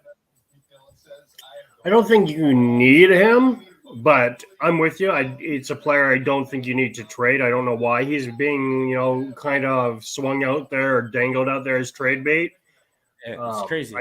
I think it's a bad move if, like you said, Leafs history of bad moves. If you move him, I think it's a bad idea. Yeah, who do you have on the team that's going to replace that kind of production? I know, not Nylander. Not pretty Nylander, that's for sure. So, as far as Kerfoot goes, because everyone views him as a third, fourth liner, that's fine. But look at exactly what I said: third, fourth liner, and he's getting you 44 points. I'll take it. Hell, I'd take him on Dallas. We give you draft picks or a prospect for Kerfoot. I'd take Kerfoot in a heartbeat. Yeah, Kerfoot. I think Kerfoot's one of the guys that he shouldn't be traded, especially if we want to try to win the playoffs. Well, look at the trade. It was Kerfoot and Tyson Barrie, right? Like you guys made that call for Kadri. You hated. You basically chased Barrie out of Toronto. Yeah, you were happy to keep Kerfoot, and now you want Kerfoot. It goes back to there's no making Toronto happy. Especially the fans, man. The fans are crazy, man. That's what I mean. Like you could get Nathan McKinnon, Crosby, Ovechkin all on that team, and if one of those guys don't produce, trade them, get rid of them. Yeah. See, I think we need a depth trade more than trading everything. That's what I'm saying. But Kerfoot is your depth, so that's why I don't think you need to. I don't think you need to, and I don't want to see him traded. Kerfoot and Nylander to me should be on the same page as the depth trade. And I think I'd trade Nylander instead of Kerfoot. Between the two of them, yeah, absolutely. I agree with you. Get Nylander out. Yeah, and that's what and a lot of fans are like, but he has potential. It's like, but he's had potential for how many years? I was just going to say, how many years does he need? Yeah, that's what I mean. It's like, while he's still a little bit of a prospect still, you can get rid of the guy now for something before he's worthless. Well, why do you think Florida did what they did with Tippett to Philly? Prospect. He's had years to get it together because he's going to be good, but get him going. And that's not necessarily a bad thing, to trade a high prospect. Sometimes they they just need a change of a team. And that's what I mean. Like Nylander is probably a really good player. Maybe he's just not working out in Toronto. Some players. Like you said, look at the guy. Like you said, Toronto signs him, waves, and goes to Seattle. Now he's lighting it up in Seattle. Yeah, dang. Yeah, that's what I mean. So we're gonna look at this now, the NHL standings, because standings are always fun. I guess we'll look at the standings first. So the standings are here. So you want to look at the conference? There it is. Boom, boom, boom, boom. So, like you said, the two top teams ahead of you made moves, and the team below you made move. Yeah, and we're just stand pat, and we had 83 points for 62 games played. So Lightning have one game in hand. If they lose, Boston's 2 points behind you. And that's what I mean. It's like, dude, it could get ugly. If you don't address that goaltending, absolutely, or at least defense. And the Hurricanes are up there too. The Penguins, the Rangers. So yes, you're right. The Rangers are in the playoffs right now. Yeah, and so they're all all those teams too. So it's like, I don't know, man. It's crazy. Damn. But if we play at Lightning, I can't see it. I think that's first round exit. If you have any of those teams, you get Panthers, Lightning, Boston. I think any of those teams are done. See, I think the Lightning. I don't know. They're all pretty like that. That's the hardest. They're not good matchups. Put it that way. Yeah, this is the hardest. These are all the. This is the hardest conference, I think. Now, I think, or like even the Metropolitan, they're all pretty hard. I mean, they're all professional. But like the Avalanche, Wild, Predators, Stars, damn, eh? The That's what I Preds. mean. Like, that division can very well have 5 teams. If Dallas makes it, that's 5 teams out of that division going. That's crazy, yeah. But that means this division down here is garbage. And the It is Flames, garbage. Look at it. yeah, look at it. It's like nobody on this, yeah. And it's like Flames they have 84 points, but so they have 84 points, and if you go to the Eastern Conference, they'll have like Maple Leafs are third place, and they have 83. Right. You know? So and same with the Rangers, they have 83. So the first place division team, which is Calgary, and the Pacific Division has only 84 points. So that it shows you the whole division. The whole division's garbage. Right. And Oilers are like, this is what I think. The Oilers are like a laugh. Like they have the 2 guys with the most points, and they barely can make the playoffs half the time. You know, I don't know what they got to do, man. I would love to see the Oilers do good because I like to see all the Canadian teams do good, but it's like, And while we're speaking about the Panthers, there's just made another trade. no. Yep. Got Robert Hagg, defenseman from Buffalo, for a 6th round pick. So they're stocking up on D-men. They're doing hardcore moves, huh? Oh yeah, they're like you said, they're all in this year. They're all in, buddy. That's what I mean. That's going to be a scary team in the playoffs, maybe, huh? And again, where's Dumas? He's out there. He's like, oh, these guys are doing good in the market. Yeah. But Call the Akpavo. So, well, how do you feel now that? Are you nervous about the Stars' playoff spot now, or no? No, we still have 3 games? We have 3 games in hand still because we had the whole COVID scare earlier. Well, in the division, but overall, like wild card wise, I think we got 3 or 4. Yeah. We're doing a win one, lose one kind of deal. We're not really going on a 5-game losing stretch yet. Not that I want to, but I'm not in panic mode yet. Here, I'll try to find the playoff standings, eh? Because standings for playoffs. Yeah, like I'm not worried in the least bit yet. So NHL Stanley Cup playoffs. Let's see this, huh? Oof. Yeah, I don't know why the NHL site. Yeah, it's not working. Here, hang on. Yeah, it's not working. The NHL site. Why? So here we go. Wild cards. So we said for Atlantic is Florida, Tampa Bay, Toronto, Metro, Carolina, Pittsburgh Rangers, which we knew. Yeah. And then Boston and Washington have the 1 and 2 seeds. So I'd say you guys have your playoff spots all locked up because Washington's got 80 points at 63 games, so less than 20 games left to go, right? Yeah. Columbus is the next closest team, 63 points, and they've got 67. They're 13 points out of a playoff spot. So provided Boston or Washington collapse, your 8 teams are already picked. Yeah.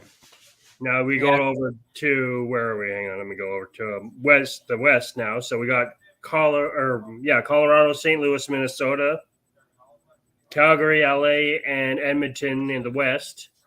And then, like I said, Nashville and Las Vegas 1 and 2. Now this is where it gets tricky. Nashville 62 games with 76 points. Vegas has played 64 and are 4 points behind with 62. Damn. But then we get to the no playoff teams, which is Dallas right now, 60 games. So the least amount of games played right now. Yeah. 69 points. So they're 3 points out with 4 games in hand right now. So all they really have to do is win 2 of the games and they're up. Yeah. But Vancouver's got 63 and they're only 2 points behind Dallas. So again, win 3 of your games that you have an advantage over, Dallas, and you're in the playoffs. Yeah. So it's a tight race for the bottom guys there, huh? Like it's 72 is eighth place, but you've got Dallas 69, Vancouver 67, Winnipeg 66, Anaheim 65. Damn. So I mean, I am seeing that eighth spot as who wants to give it up the most. Yeah, and that's where the trades might come in handy right now for those. Well, teams. that's what I mean. Like, it's kind of for those 5 teams. It's unless Vegas or Dallas or Vancouver or Winnipeg or Anaheim. Well, Anaheim has made moves, but they haven't added. I think they're calling it a season because they're 7 points out. Yeah. But I haven't seen Winnipeg really make a move. Dallas isn't moving. Vancouver and Vegas, none of them have moved. I think they're waiting for one of the others to do something first, and then we're going to see a flurry. Like, what we usually see on trade deadline, 40, 50 trades in a day?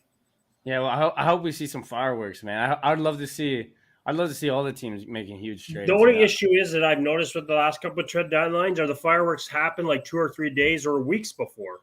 Yeah. Damn. So, let me just bring it up. Like, I was just looking at it. They were saying, the big names, like really who's left out there to be traded. Fleury is your biggest name. Yeah. Fleury, Shashurin, and Giordano are your top 3 names. After that, it kind of falls off. JT Miller. JT Miller's not going anywhere. He might. He might, but he's not. Like where's the talk on Max Domi going to Toronto? Yeah, I don't think 2 weeks ago everyone thought Max is going to Toronto. Now I don't think anything. I don't think that was a realistic thing because I think he makes too much money for us. It was like a thing. It was a fantasy thing just because of Ty Domi, I think. And then So do you?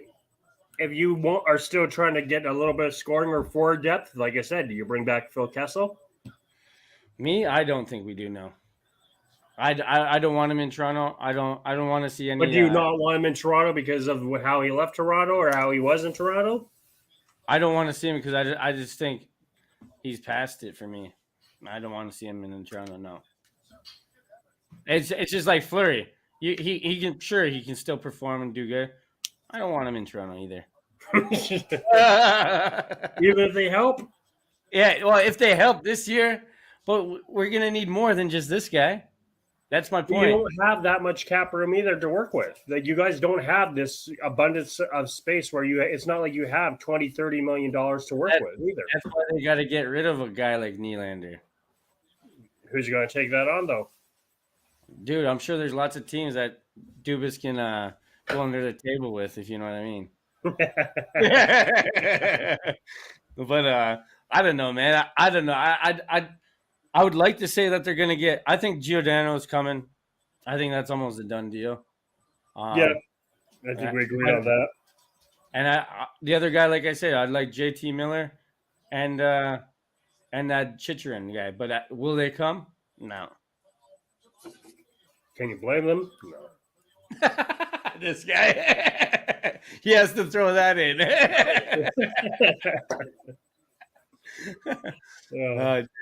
Yeah, but we'll move on to the NHL stats. So stats are always fun to look at, especially because if you're a Leaf fan. But that's the only thing we got going for us right now. That's what I was going to say. Don't mean results. Yeah, so here we go. The points. We got Matthews at 79. We got McDavid at 90. We got Draisaitl at 86.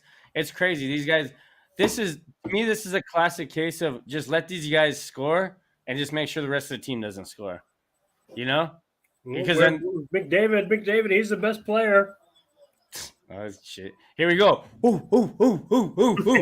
Yeah. Who cares about the goals? The goals are way better than his shitty assist, secondary assist. Give me a break. If you score 60 goals and you get out in the first round of the playoffs, who cares? Dude, look at this.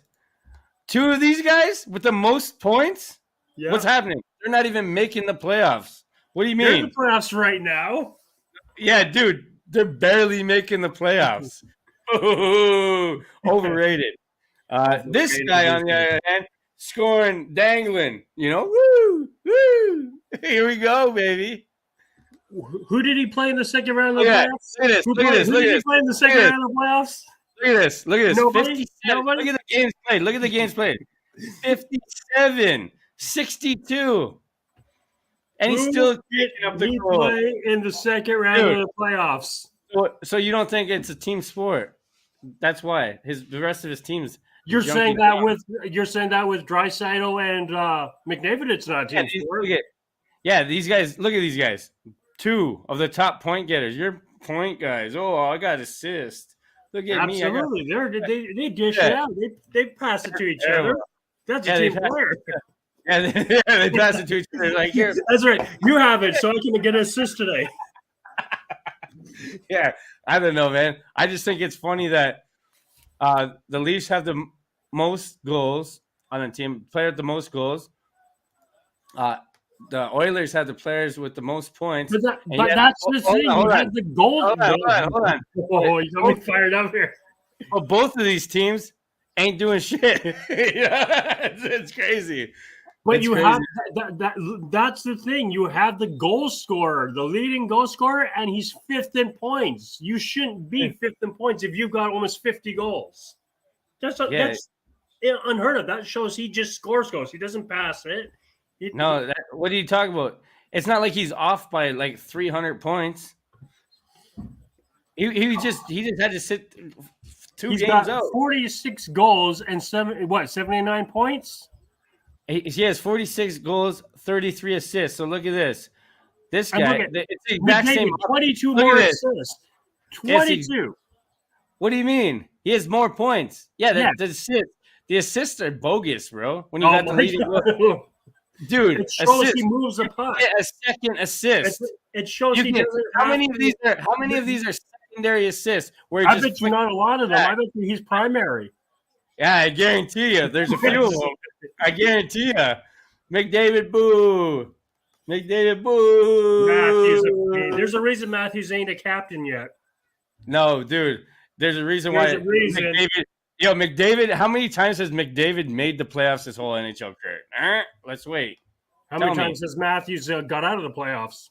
Yeah, but how many times? How many times has McDavid made the playoffs? Maybe twice. They're hand in hand. Matthews maybe hasn't done twice. any better. Maybe twice. Look at this. Most points. Michael Bunting. Hey, look at that. Remember before he had the most goals, but this Jenna guy, I guess he just scored today. He scored against the Leafs yesterday. Yeah. So, So Raymond, I still pick. I think Raymond's having a hell of a year. Yeah, I'm with you. I think in the end of it, I think Raymond is still winning that Calder Cup. Yeah, I'll say if the only way Bunting gets it because he has to get the most goals and the most points to win it because of his age. That's the only way he'll get Rookie of the Year. But if he doesn't, if he just gets one of the categories, I think he doesn't Raymond. win it, no. Yeah, that's the way. Sorry, guys. Sorry, Leaf fans. Sometimes you got to be realistic with yourself. But I'd like to see a goalie win it one time, you know? Yeah, I mean, look at Swayman, right? He's leading every category almost. Yeah, it's crazy, but they never win anything, do they? No, because you always get a one or two guys who put up, 50, 60 points as a rookie, and they're like, rookies shouldn't really be doing that most of the time.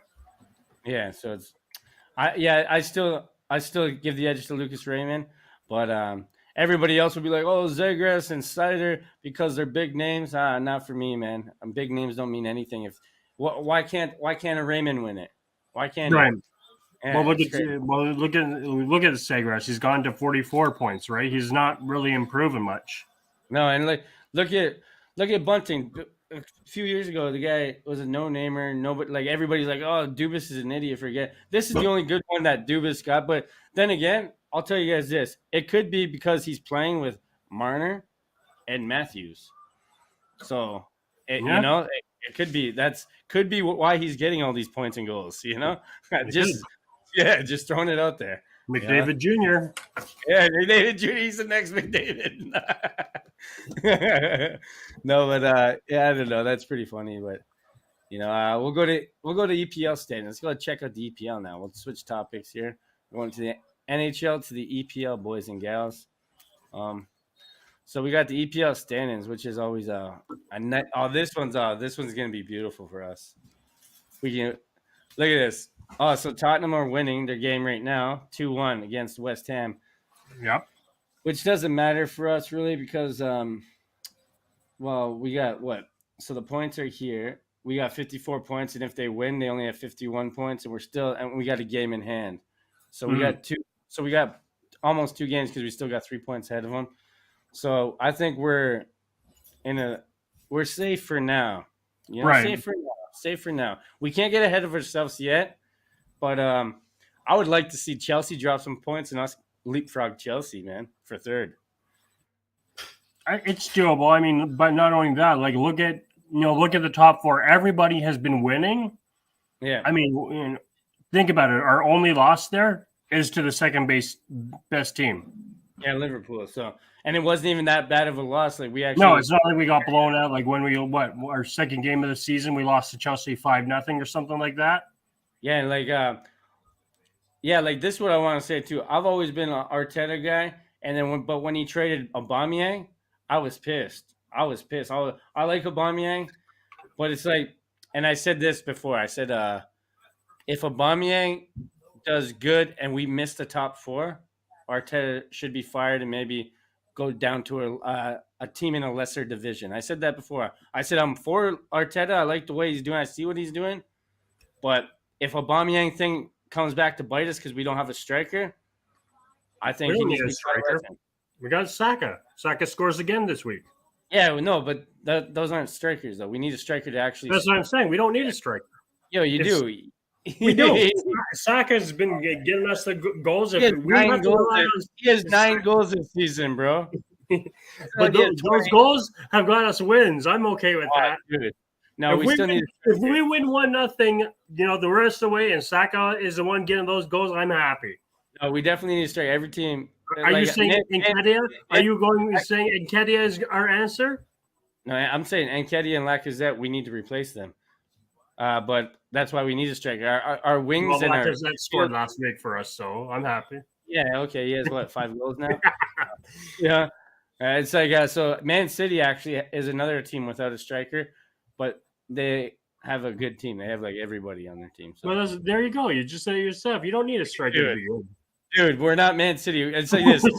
Arteta thinks he's Pep Guardiola. He's like, oh, they don't have a striker. I'm not gonna have a striker either now. There you go. Right? It's a new strategy in the league. It's like follow everything Pep does. Yeah. Pep Jr. But I don't know. I see us. Man, I'm gonna say it now. I see us like before. I see us getting top 4. Why can't we?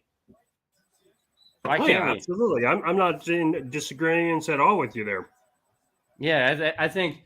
What do you think about the other teams? Like Villa was a huge win, eh? Absolutely, yeah. Well, Villa was what? Villa is 9th place right now, but they're not. I mean, we've struggled with Villa before. Yeah, and we did well, and we played them out the park. And look at the bottom teams here. Look at the bottom teams: Watford, Burnley, Norwich. Well, thing is my biggest question is Everton gonna be relegated this year? That'd be crazy. But Frank Lampard just beat Newcastle and kept them out of relegation zone. So this goes back to Chelsea fans. Do you think that now that we look back on it, do you think it was a good move sacking Frank Lampard? Do you think Frank Lampard's a good manager? No. It's not showing. Like, because Everton, they have a good team. It's not like they have a whole bunch of crap players. You can't really say they lost 4-0 to Crystal Palace. Yeah, but Patrick Vieira is their manager, ex-Arsenal legend. But he's actually doing good. But still, you got to at least against Crystal Palace. You got to at least put the ball in the net.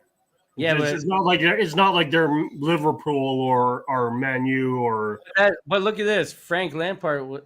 Like when Thomas Tuchel came, Frank Lampard played what? I mean, $200-something million dollars for his players. And he did so bad. They were losing all the games. Then Thomas Tuchel came in. They won the Champions League. So it's like, at first I was like, oh, they're being too harsh on Frank. He just needs some time. But now, because Everton at the beginning, before he came to the job, they were doing better than this. And now look at them. Well, I'll put it to you this way. Look at Liverpool's or not Liverpool. Sorry, Everton's last couple. 10 games? Hang on, give me a second here. Let me just. I was looking up just while you're talking about that. Who's last 10 games? Everton. So here I got it up here now. So here we go. We got if we're looking at English Premier League, right? Like you said, they beat Newcastle, so that's one win. But you lost to the Wolves, you lost to Tottenham, you lost to Manchester, you lost to Southampton, you beat Leeds. So that's 2 wins in 5. But then you lost to Newcastle before. You lost to Aston Villa, you lost to Norwich, you lost to Brighton, and you drew with Chelsea, and you lost to Crystal Palace again. So since December 6th, you've had 3 wins. Hey, but they beat Arsenal. That's crazy. So after their win again, they beat us. Yeah, they did. When they beat us? Right before Crystal Palace. Look at keep going up. Look at the screen. Oh yeah. Okay. Yeah. Yeah. So that's the thing. So yeah. So like I said, started December, 3 wins in what? We're almost 3 wins in 4 months. Come on now. Yeah. There's no reason Everton should be in the EPL this year. Yeah, I think that's a huge loss for their team if they go down, but they'll be up next year again because let's be a real. But I mean, like even Norwich, 20 losses this year, 20 losses, and they're how about Burnley 3 wins? But I'm just saying, but that's what I'm saying. Look at those teams; they're not necessarily going to be relegated. No, they go on a streak, and Norwich and I wouldn't say Norwich is completely out. It's not looking good, but they win their next game, and I think they got a shot to stay in. Who is their next game? Next game is against Brighton. I think they're all out. I think Everton should stay. I think Everton's gonna. Well, hang on. What's Everton's next couple of games? We just had it up. Everton's got no shot. Their next game is going to be Watford, and then they got West Ham, Burnley, Man U, Crystal Palace again. Look at this.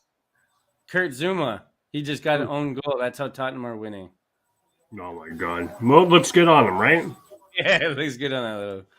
I don't know. Overall, I don't think Everton survives this year. I think they're getting relegated.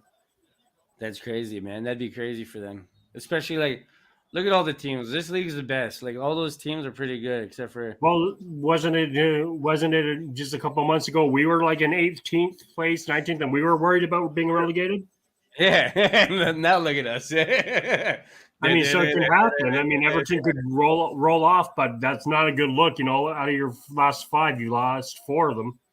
Yeah, everybody in Arsenal are booking their tickets to Champions League next year. Absolutely. I told you we're back. We're back, baby. A couple signings this year, we'll be contending, bud. Do not go out there and say we're getting, friggin' what's his face? We're getting Frank Lampard back. Ooh. No, we're getting Erling Haaland. Yeah, that's where I knew we were going with that. We're not getting Haaland.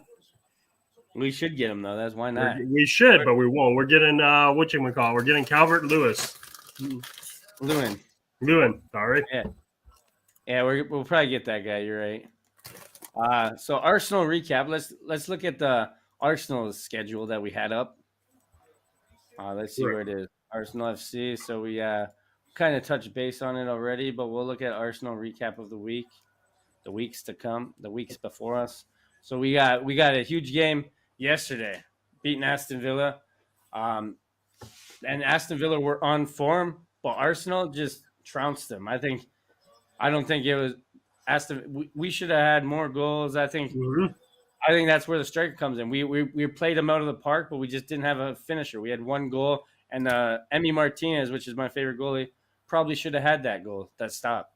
It was it's kind of a weak goal. It was off Saka's shin, but Saka still scored, and Emi still missed it. So we won, and we deserved it. As they're going to say, in the end of it, I don't care if we win 1-0 or 5-0. A win's a win. Yeah, a 1-0 to the Arsenal, baby. And then we lost to Liverpool, which was another hard-fought game. And that's where the striker comes into position again for me. I think if we had a clinical striker, when they cross the ball in all the time, Lacazette and them weren't getting onto the ball. And I think that's where a clinical finisher comes in. And that's why we need a striker up there, poacher, real poacher. And that's my issue. And I think those games would have been different. I think we would have won 2 or 3-0 against Aston Villa, and we could have changed the whole outcome of the Liverpool game with just the striker. And then then Leicester, we won 2-0, which was that one. I was a little nervous for it because I was like, we usually don't do good against Leicester, you know. Right, but look at our next 3 games. Those are 9 points we should easily have. Yeah, we should. Yeah, see, the only ones that come scary after that. Look at these two, though, eh?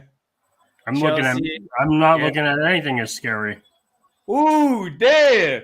You think Chelsea are too messed up? I think Chelsea is just running into a good stretch on their schedule right now. But the way we play now, I don't think Chelsea wins that game. And you're telling me we have a reason the way Man U is to be worried? No, I think the United game. I think we have a better chance to beat United, hands down. I'm telling you right now, we're going with the big money D prediction right now. We win our next 5. Which ones are we winning out of the next 5 games? We're winning. I told you right now, we're winning our next 5. Oh, damn. You heard it first. Big money D predictions. Yeah. I love it. I love the confidence, young man. How about the rest of the games? Because we still have Tottenham to play, right? Well, look at it. But, I mean, this is a best case scenario. Let's just say for a minute we do win those 5. So that's 15 points we grab right there. And then you go to West Ham. You Leeds. United. So they are at 3 points down again. But still, 15. And then, like I said, you got Leeds, you got West Ham, you got Newcastle, you got Everton. Yeah. This is what? 1, 2, 3, 4, 5, 6, 7, 8. That's 9 easy games we could win. Hey, plus we still have to play Tottenham because we remember the postponed game. Yeah, so we still have to play Tottenham. And we'll get into that. Yeah, we'll get into that. Yeah, we'll get into that, man. But still, realistically, come on, think about it. I'm not going to go out there on a limb just yet. Check in with me next week, but I'm that confident that could be a 9-0-8-1 run we have right there. Think about this: if we win all the team, beat all the team, and we lose to, let's say, a Chelsea, we're still easily top 4, easily. Oh, I think regardless, we're top 4, regardless. But I'm thinking if we win those, you know how much pressure that puts on Chelsea and Liverpool to keep going? Yeah, because they're gonna have a new guy to worry about now. Hey, new guys are in town. There you go. Yeah, I think about last year. We came like 8th place. Yeah, because that's our remaining schedule too, isn't it? Minus the Tottenham game. Yeah, that's it. That's what all I mean. We don't have Liverpool again. We don't have Man City. Like this, we could close out the season 9-0. And then that Tottenham game, let's say best case scenario, we go on a 10-0 run. That's what? That's a 30-point swing right there for us. It's crazy, isn't it? I mean, is it going to happen? We take 30 points? It could happen. Let's be real. It could happen. Will it happen? Hey, the most realistic case, I think, we'll lose 2 games. That's what I'm saying. So let's say out of our next 10, we lose 2. That's still what? Yeah. 24 points? Yeah. I'll take 24 points. Yeah, it's not bad, is it? It's not looking bad. This is our, that's what you said earlier. This, when we were doing these podcasts, our season started off so brutal, but we were playing the Man U's, the Liverpools, the Chelseas, the Man Cities, all the top tier teams off the bat. We were what, like 1-10 or something stupid like that? Yeah, that's what I mean. So do you think and you got to remember this, United, West Ham, and Tottenham are still going to lose games too. Yeah. They're not going to go undefeated for the rest of the year. No. So realistically, it's our spot to lose. That's what I think. I think it's our spot to lose, and I think Man United, especially if we beat that Man United and Tottenham, if we lose to Chelsea, it's like the Liverpool game. Oh, well, whatever. Right. as long as we win the other ones. That's how I feel. Yes, I'm worst case scenario 7-3, best case 10-0. Yeah, that's it. Damn, 10-0, baby. You're confident, huh? Mm-hmm. I like that, man. So let's move on to the Chelsea sanctions. So we got the Chelsea sanctions, boy. So we're gonna go. I'm gonna read something Jamie Carragher said out loud here. So Jamie Carragher came out and criticized the hell. He's like, Chelsea have been doing it for 20 years. We can throw our money about and we can get who we want. We'll go and get Peter Kenyon, Man United CEO. We'll go to Liverpool and destabilize that club for 2 summers, trying to sign Steven Gerrard. We'll get Ashley Cole, invincible, won everything at Arsenal. We'll get caught tapping up. Doesn't matter. We'll pay the fine. It doesn't matter. We have the money. So they've been cheating since 2005. Yeah, That's how basically is what he's saying. Yeah. Yeah. And they win the Youth Cup every year, or they'll get into the final. Not because they got the best coaches or the best academy. It's because they've gone and taken the best players from every club within the country and relocate the family and give the dad a scouting job. So Chelsea, as a football club, have taken advantage of every club in the past 20 years because of Roman Abramovich. So saying that, he obviously is in favor of this guy being a cheater, and he's in favor of him being sanctioned and getting booted. And another fact about this guy is he's actually been working with Putin to build tanks. That's why he's getting sanctioned. So, at first I felt bad for him, but now I don't. To know all the facts, you can't feel bad for this. It's like I already knew that about Chelsea. As soon as he came in, he cheated and he cheated out all the clubs. He made the market crazy. He ruined the sport of football the way it's done. Right. And not only that, but the only let's take away the whole Russian Ukraine aspect out of it, right? Like you said, everyone knows Abramovich, blah blah blah, being forced to sell and blah blah blah because of his money and working with Putin, blah blah blah blah blah. Jamie Gallagher is absolutely right on that. You did not win your youth cups. You did not win your Champions Leagues, your EPL, your champ, any league, any title. Like you said, you won. You did not win based off your academy or your team. You took the best of the best from all the other teams. Yeah, this is what he's referring to, people. I'll put it back up. Yeah, exactly. Like I totally 100. And I very rarely, because with the professionals, with him and all that, they're going to know more than you or me. But and you have your opinion, I have mine, he has his. But word for word, I agree with him on that. Absolutely. Well, dude, I said this before. I always say this. It's funny with Chelsea fans because they never knew the club existed before 2005. No, and exactly. And then when they started taking, this player and that player and this player and that player, like Mendes, and Cole, like you said, you go further back. You take Ashley Cole. You had Calvert-Lewis. You had Luis Diaz, or not Luis Diaz, David Luiz, right? Yeah, all these guys. Yeah, it's all these players, like you said. Yeah, exactly. Hey, but we'll see. The bottom line with as I'm saying is you're getting Abramovich. You're getting everything you deserve right now. And so do you think it's going to be when they're back to a regular ass club, do you think they'll follow down in the table? Oh, they'll never be a regular ass club again because, like you said, the sanctions. Well, what are the sanctions again? They can't sign any new players. No, I'm saying a regular club, meaning like they're just going to be another Leeds or mid-table team. Do you think that'll happen, or do you think they'll still absolutely, be great? Yeah, absolutely. I could see this team falling so bad with no money, with no new signings. I could see this team dropping to be a bottom tier team because you're not able to take the best of the best anymore. Do you think they deserve this? Absolutely. They've been cheating for years, like Jamie Carragher said. If what he's saying is true, and I believe it because those are all points that I know about, and they're like well-known points. Absolutely. It's true. Yeah, absolutely. I mean, you've watched them and followed them longer than I have, but I knew the same thing about Chelsea. I never respected Chelsea.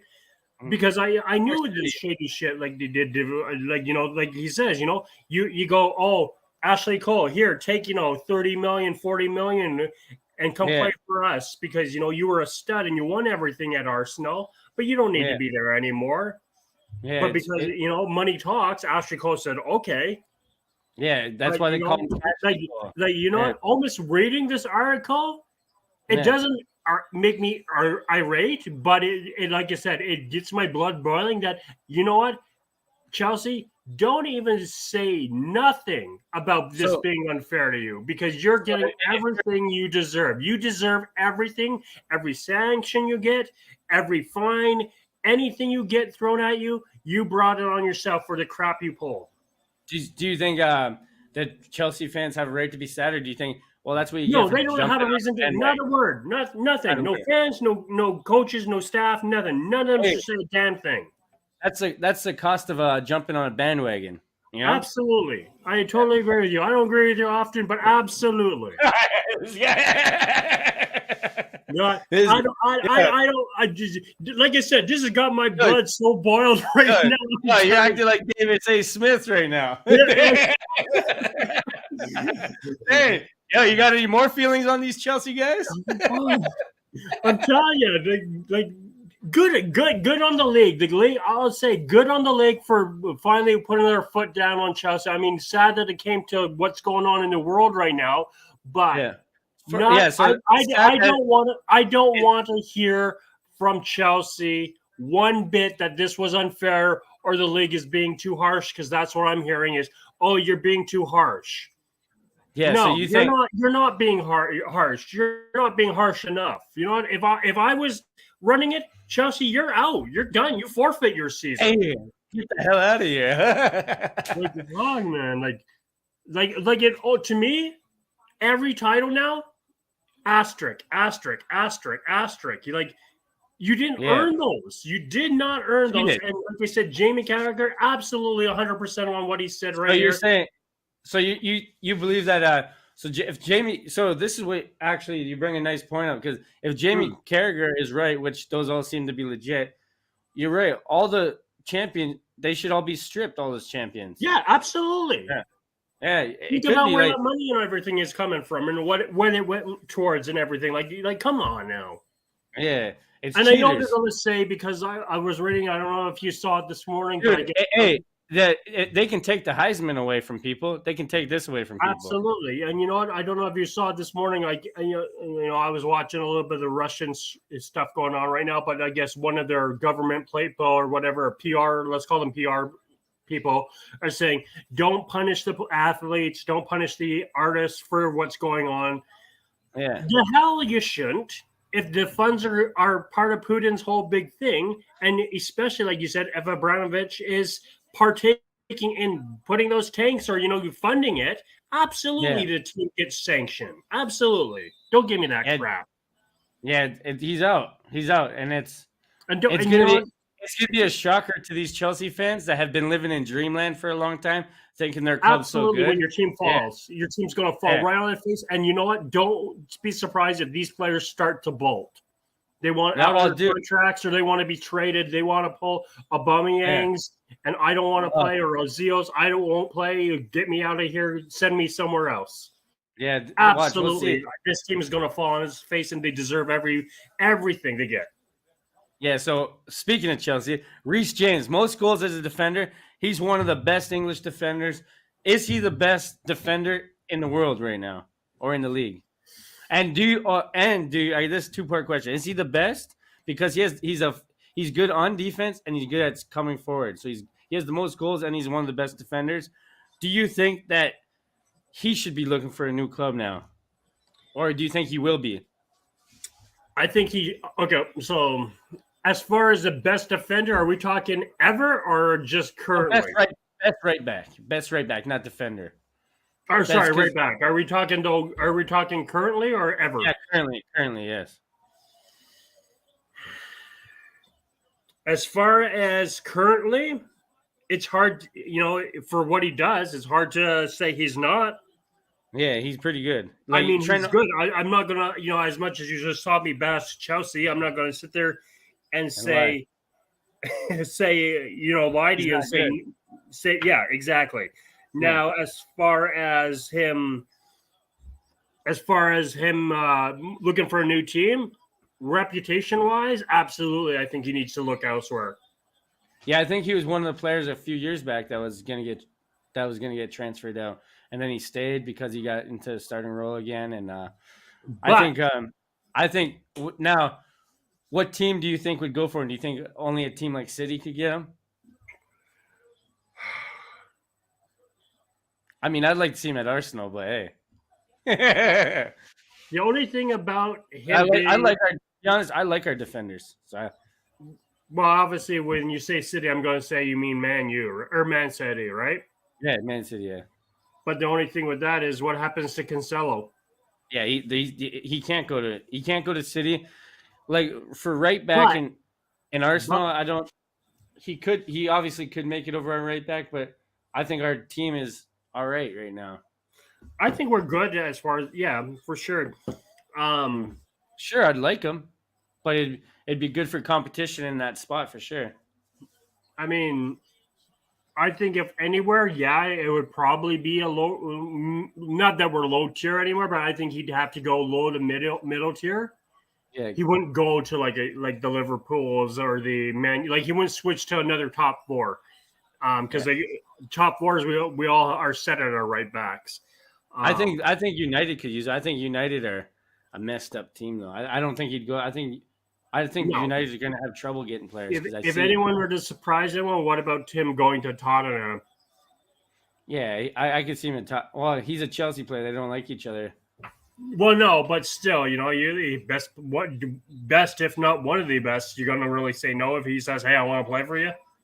No, I don't. I think him personally, because he's a Chelsea guy. I think him personally, he'd be like, "Nah, I'm not going to." No, I'm not going there. You can always go to Everton. Yeah, he could go to. I think you could see like a Newcastle. I think you could see. I think you can see a lot of teams. I think every team would want him, but what team would he want to go to? I mean, like, I still view him as one of the best currently, but not the best currently. Yeah, even though he's got the most goals. Yeah, it's true. Yeah, there's only one person I'll put currently above him, and that would be Alexander-Arnold. And Cancelo, I think that Cancelo guy's the best.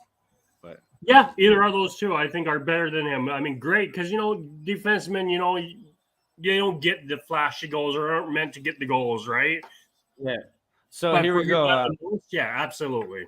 So since we're talking about Chelsea still, do you think since Man United need a manager, do you think they should go in and steal Tuchel? Like now while they're do you think you don't like him there? Or do you think they should go get so these are the other guys that are available. Felipe Inzaghi, Roberto Mancini, Brandon Rodgers from Leicester, Ancelotti, Luis Enrique, and Mauricio Pochettino.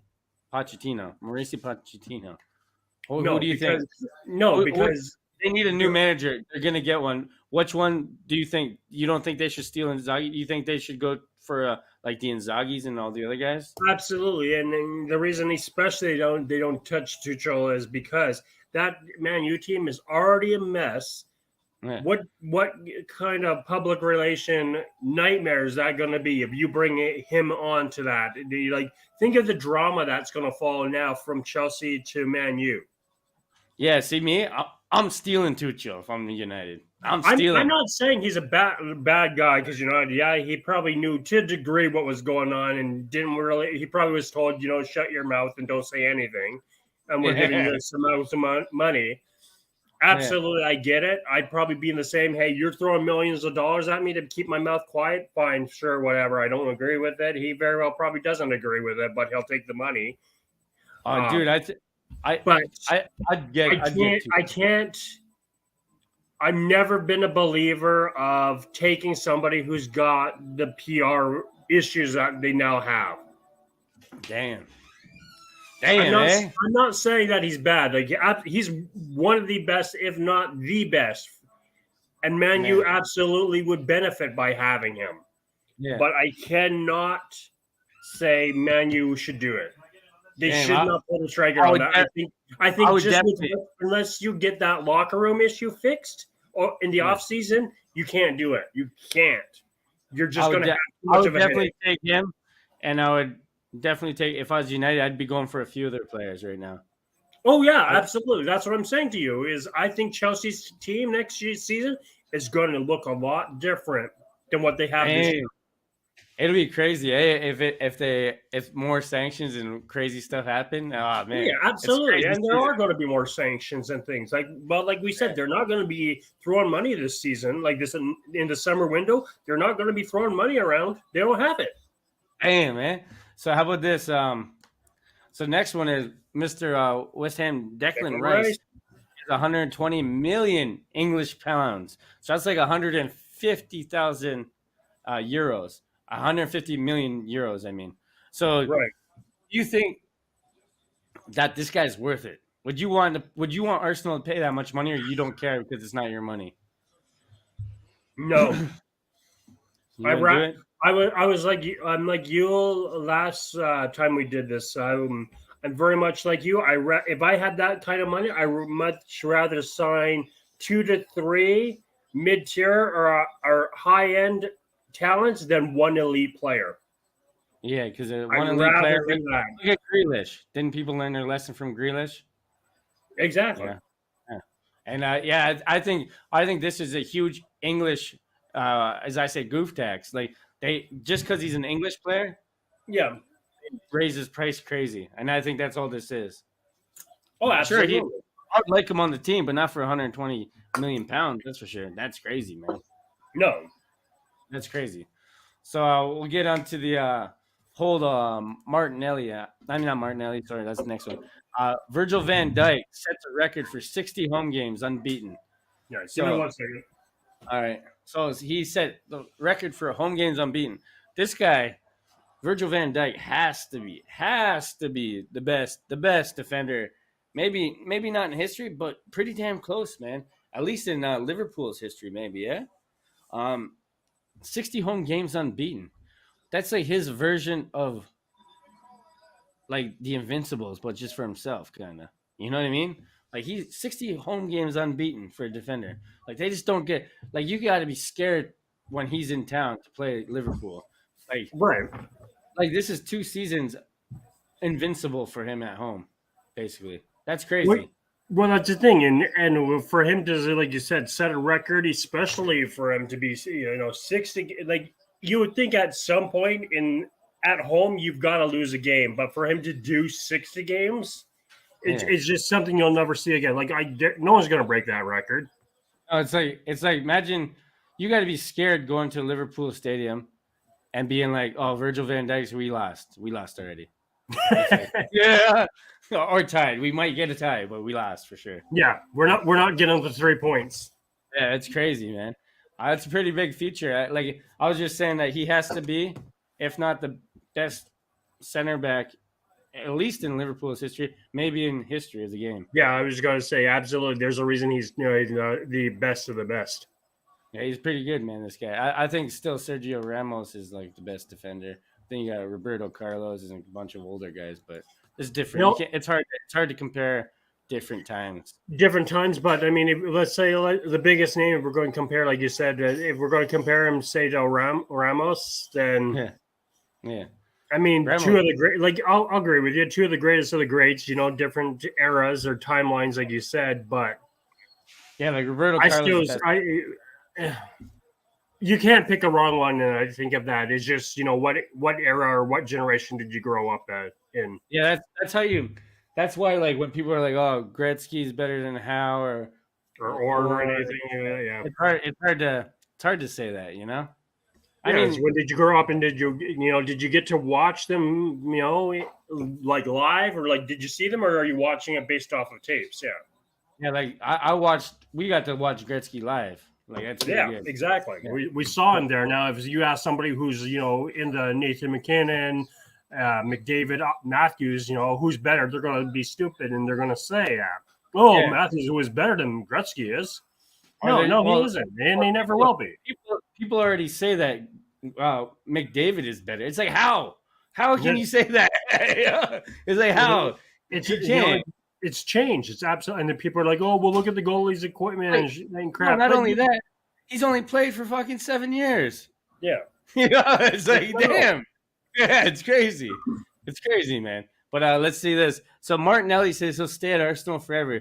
Now, are you a fan of Arsenal? I mean, not Arsenal, of No, Martinelli. I'm not. I hate Arsenal. Are you a fan of Martinelli or at Arsenal? Absolutely, I love Martinelli. I love him. He's a hard worker. He's everything, huh? I love him. I love Martinelli. I'm glad he's come out. He hasn't denied it once. He hasn't said, "Oh, maybe, maybe not." I don't believe in the system. No, I'm glad Martinelli came out and said it point blank. Yeah, it's beautiful. He's not Mr. Point getter, goal scorer every game, but like you said, he's a hard worker. Absolutely, Yeah. I enjoy that. Dude, when he played against Liverpool, he spun Trent Alexander around like a freaking spinning top, bro. Yeah. And did you see Megged Jordan Henderson? I was like, this guy's destroying this team, and that's why Jurgen Klopp says he wants him in the future. Like Jurgen Klopp loves him. He's a huge fan of him. And it's like, and he's basically, I think he came out and said, I'm staying at Arsenal forever because he's not falling for that. But he knows Arsenal's not done him wrong. Yeah, Arsenal, Arteta loves they haven't, said, oh, you're a great, elite player, but here's only $1 million or $2 million, right? Yeah, here's $20. Yeah, $20. Stay with us for 5 more years. Yeah. Oh, dude, it's great. I like hearing young guys say they love Arsenal and are happy there. Especially because you got players like Mesut Ozil that left unhappy, and a bunch of players that left unhappy. So it's nice. It's a fresh air to be like, they like it again. It's a good atmosphere again. And don't be surprised. Depending what happens with the Chelsea and even the other free agents and everything like that come the summer window, a lot of people are probably going to start looking at Chelsea again. Like friggin' Isaac are probably going to look and be like, hey, Arsenal's a top 4 team again. I want to go play there. Hey, I'm telling you, if we make top 4, I heard the kitty that we have to spend is like more than $300 million. So, hey, we could get quite a few players for that much, Exactly, And but it's not going to be friggin' Haaland. Yeah, it'll be Haaland and what's the other guy? Declan Rice. There goes all our money. But here we go. So we got Rashford and Sancho getting the axe from the English national team. They're both United players, so this is going to be quite a United bash the next couple ones. Mm-hmm. And rightfully so. I think when you got a guy like Ronaldo and you still can't get top 4, that says a lot about your coaching, your mentality around the club, the players, the youth system, everybody. Because it's like, if these guys, Sancho was killing it in the Bundesliga, comes to United, Rashford, one of the biggest stars, what happened? So it's kind of it's sad to see, I guess, for English fans because they don't want to see these guys getting right. Yards. Well, and I think we talked about, especially Sancho, a couple of podcasts ago of what was wrong with Man U and what's going on, and like I said, especially the contract he got given. Yeah. Am I surprised that they got axed? Maybe Sancho more than Rashford, but it was to be expected, I think, too. When you look at the roster, is how do you keep these two on there? Yeah, it's crazy. Is somebody at my door or what? No, but yeah, I don't know, man. I think it's I think they have to get dropped because they're not performing. No, exactly. I mean, if you're not performing in the league you're in right now, whether it be EPL, like you said, Spanish league, French league, German league, pick a league, any of the leagues, if you're not performing, then why are you going to go on to a national team? Like, why would they want to bring you?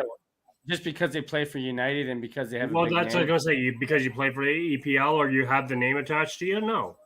Yeah, that's what I'm saying. Just because you play for United doesn't make you the best player nowadays. Before it used to, now it doesn't. Well, it's that's I think back to Emile Smith-Rowe and Saka miles ahead of these guys. Exactly. Foden, Mason Mount, all these guys miles ahead. But it brings. That's why when World Cups come up or anything like that, I look at the names of some of these teams rosters. I'm like, you're only doing this because of the name attached. I'm like, look at the last World Cup or 2 cups ago when Italy brought back Buffon. Yeah. I'm like, you're only bringing him back because of the name. You're not bringing him back because of what he does now. It's because he's been there for the last couple cups, but he's not producing like he was. But yeah, that's how it when I remember when Jack Wilshere was like one of the best young players in the league, and they didn't pick him because of all the Tottenham players, So it's like it's kind of crazy the way they pick. They should stop, especially England. England, that's where England's national team gets screwed up because of the rivalries in the country, like the England between Tottenham and Arsenal. The players don't like each other. You know what I mean? No, they're like, oh, you played. Like if you take, like you said, let's say they take let's just say they take Xhaka, right? Yeah. Oh, you think he's really going to get along with people from Man U or Tottenham? Well, yeah, especially Tottenham. If they take Tottenham, you think they're going to want to play together? No.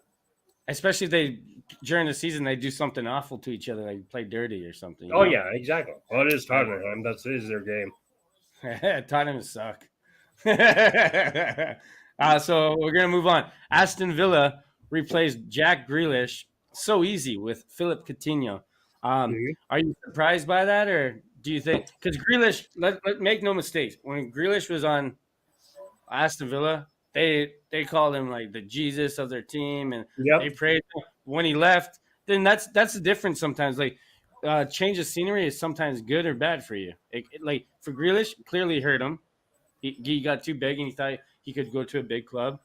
But Coutinho, he was at a big club, went to Barcelona, sucked, went to Bayern Munich, was okay, and then he's here at a smaller club. Now he's back to being good. I was going to say, there's the reason he doesn't play for us. Yeah, wow. I wouldn't mind. I wouldn't mind Coutinho. No. But as far as Grealish go, like you said, him being replaced so easy, there's a reason why. Yeah, damn. They're saying the same reason we saw. Yeah, but Villa, he had him, and he was really good. But if he had them, why were you replaced so easy? It's not like they went, oh my god. But he wasn't. But it was so fast. Like Coutinho was like a gamble in a way because people didn't think that he. Yeah, but it luckily paid off. Yeah. What do you mean? Grealish has been lately. No, but for the team, you're not understanding the question. You're not understanding it because he was good for Aston Villa. He was the best player. So to replace your best player is hard to do. It's not like, it's easy because he's playing shit. But if it's not so hard to do, then why'd they do it so easily? That's because they got lucky. They got lucky. No, it has nothing to do with luck. This guy. You know how many teams get rid of their best player and never replace him? We got rid of our best player. Who? And we didn't replace him. We have no striker. But we got rid of him. So you're saying how hard it is? It wasn't that hard for Arteta to say. We haven't replaced him. We haven't replaced him still. You crazy son of a bitch. We got Nketiah. We got Nketiah. You guys got 0 goals. We'll talk to Arteta about that. He thinks he's the savior for us. Well, hey. He might be. He could make us look stupid. But he came on yesterday and did absolutely nothing. And of course not, because like we said, we got no strikers. Yeah. But here we go. So this one's a little more of a touchy subject. And the guy played. And he scored on his own goal today against so like I said. So Zuma, he finally getting prosecuted. Yep. I think he deserves it. I think obviously he's still people are like, he still played today, but he's getting prosecuted. I mean, he could get charges and go to jail still. So his team clearly doesn't think that this is a big deal about anything because they're still playing the guy. So do you think they'll change their mind once he gets charged with it? They have to. It's animal cruelty. I think animal cruelty. I think if you kick your pet in front of your kids, that's crazy to me. I would never do that. Well, absolutely, it's crazy. But do they stop playing him? They did it to Mason Greenwood's been cut off from everything. Well, that's what I'm saying. Mason Greenwood has, but when the allegations with Greenwood came out, he got pretty much yanked right away. His sponsors started dropping him right away. Why hasn't that happened with Zuma? Why hasn't he been, like you said, why hasn't he been yanked out? I know it's crazy, and he still played today, and he scored his own. So that's the thing. So does it change or anything like that? Like if he does get like the charges go through and everything, do they drop him or do they stop playing him? No, I don't think they do because I don't think they're like you said. I don't think they're taking it seriously. They're just thinking, oh, it's a cat or it's a dog or it's a bunny rabbit. Who gives a crap of what animal it was? Because like you said, if they were taking this seriously, they would have pulled him the moment they found out about it, just like they did with Mason Greenwood. I know they're too busy freaking. Oh man, I hate that. I hate it. Like if somebody, I get it because I try to explain to people. Yeah, but there's a lot. It's like I try to explain to somebody. If I had my cat and I seen someone kick it, I'd take their life. That's where I was going to go with that is, some people are going to go, oh, it's just a pet or they don't care. You know what? Some people see, I'm one of those people. I see my pet as part of my family, and you screw with my family, like you said, I'm gonna, F you up. That's what I'm saying. So he's kicking his cat in front of his kids. Imagine what he's teaching his kids. Yeah, when their kid goes and kicks their pet or the next, that same cat, they're gonna go, why'd you do that? Or dude, that's just bad parenting. The children, what are they called? They should be looking at that. They should be like, or whatever. Yeah. They shouldn't be. They shouldn't be like, oh, well, this is normal. Like, that's what I mean. Like, that's what I'm saying. If he goes and his son goes and kicks the cat next time, he's gonna go, you don't kick the cat. Where'd you learn that? Well, no shit. You learned it from you. Hey, maybe the video that went viral of you, Dad. Dad, I saw you on the internet. Yeah, it's like, well, yeah. Actually, I was the one filming. It was right in front of his kids. He did it. It's like, dude, I never would. I have a kid and a cat. I teach them to be nice and be like. I don't teach them to like, oh, be mean to Kraken because it's just an animal. If he bites you, no, it's crazy, man. It's crazy. I think it's absolutely bananas. Absolutely is. And you know what? If he gets fined, jail time, whatever, again, he just like Chelsea, he deserves everything he gets. Yeah, and a lot of people are saying he's only getting charged. Like I read a bunch of comments because he's black. I'm like, no, dude. If he was white, Chinese, Indian, doesn't matter. I'd expect the same punishment, same outcome. Absolutely, yeah, I think so. I don't care. It doesn't matter if he's black, white, whatever. Don't give me that crap. Yeah, don't give. Yeah, that's what I'm saying. I'm like, he hurt an animal, an innocent animal, the one that, that it's so innocent. I watched the video. What did the cat even do? I think the cat was just walking by and he just kicked it. Yeah, he did it. It's not like a cat was like losing its shit and scratching everyone or biting everybody or had rabies. Like if it had rabies and was attacking his kid, okay, absolutely. I still don't condone kicking it, but obviously a little bit different scenario. Yeah. But cat just walks by and you just boot it for whatever reason. Yeah. No, they were doing it for fun to record a video. Yeah, that's what I mean. That's crazy. If he could kick a soccer ball like he kicks a cat, we wouldn't have an issue. Yeah, he did it in his own net today. But so since 2013, only two center backs have won Player of the Month: Virgil van Dijk and Matip, and they both play in Liverpool. Yep, that's crazy. So that's like a big reason why Liverpool are so good in the recent years. These guys have solid defense. Robertson and Trent Alexander-Arnold, and now these two guys. Damn, it's crazy, man. Do you think they have the best defense in the league? They have to, eh? Maybe or City. I was going to say it's debatable, but I'd agree with you. I think that for right now at least, they have to be considered as having the best ones for now. Yeah, because it's like I think it's unmatched. Like they almost went. I was going to say, who else are you going to say has just as equal or better? Yeah, it's no one. I don't think you really can come out there and say anyone's better or the same. Otherwise, we wouldn't be seeing Liverpool at the top all the time.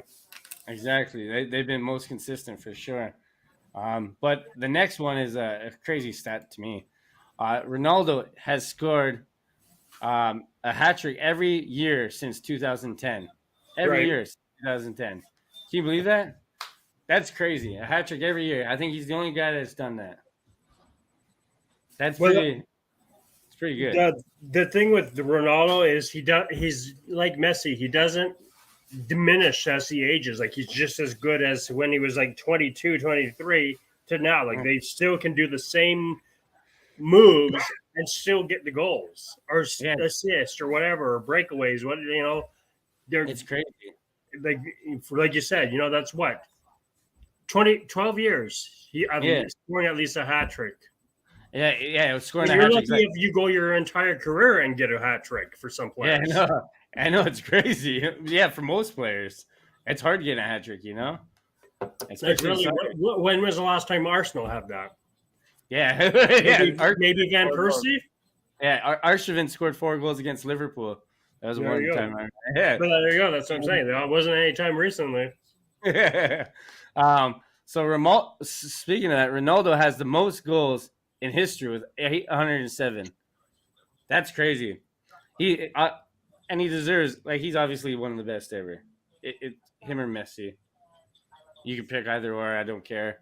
But recently, but recently I'd say Ronaldo is a little bit over Messi. I believe that. That's just because you don't like Messi. Well, I like Messi. I'm in Argentina, buddy. What are you saying? Maradona's better. Now Maradona's okay, but he hasn't done as much as these two guys. He hasn't. His career was. They got you the World Cup. Yeah, he wasn't as long. Yeah, he has trophies with team trophies for sure, but his personal career wasn't as long as some of these guys. No, I know what you're saying. As far as Ronaldo goes, though, yeah, hats off to him. I don't know because I don't like him. I won't take away. I won't take away based off of that. I won't say, he doesn't deserve anything he gets. Yeah, I mean, he has the most impressive 807 goals. Is 807 goals whether you like the guy or don't like the guy. Yeah, that's like Gretzky numbers in a lower scoring soccer, a sport, lower scoring sport. Exactly. Yeah, that's crazy. So it's like this. It's like this.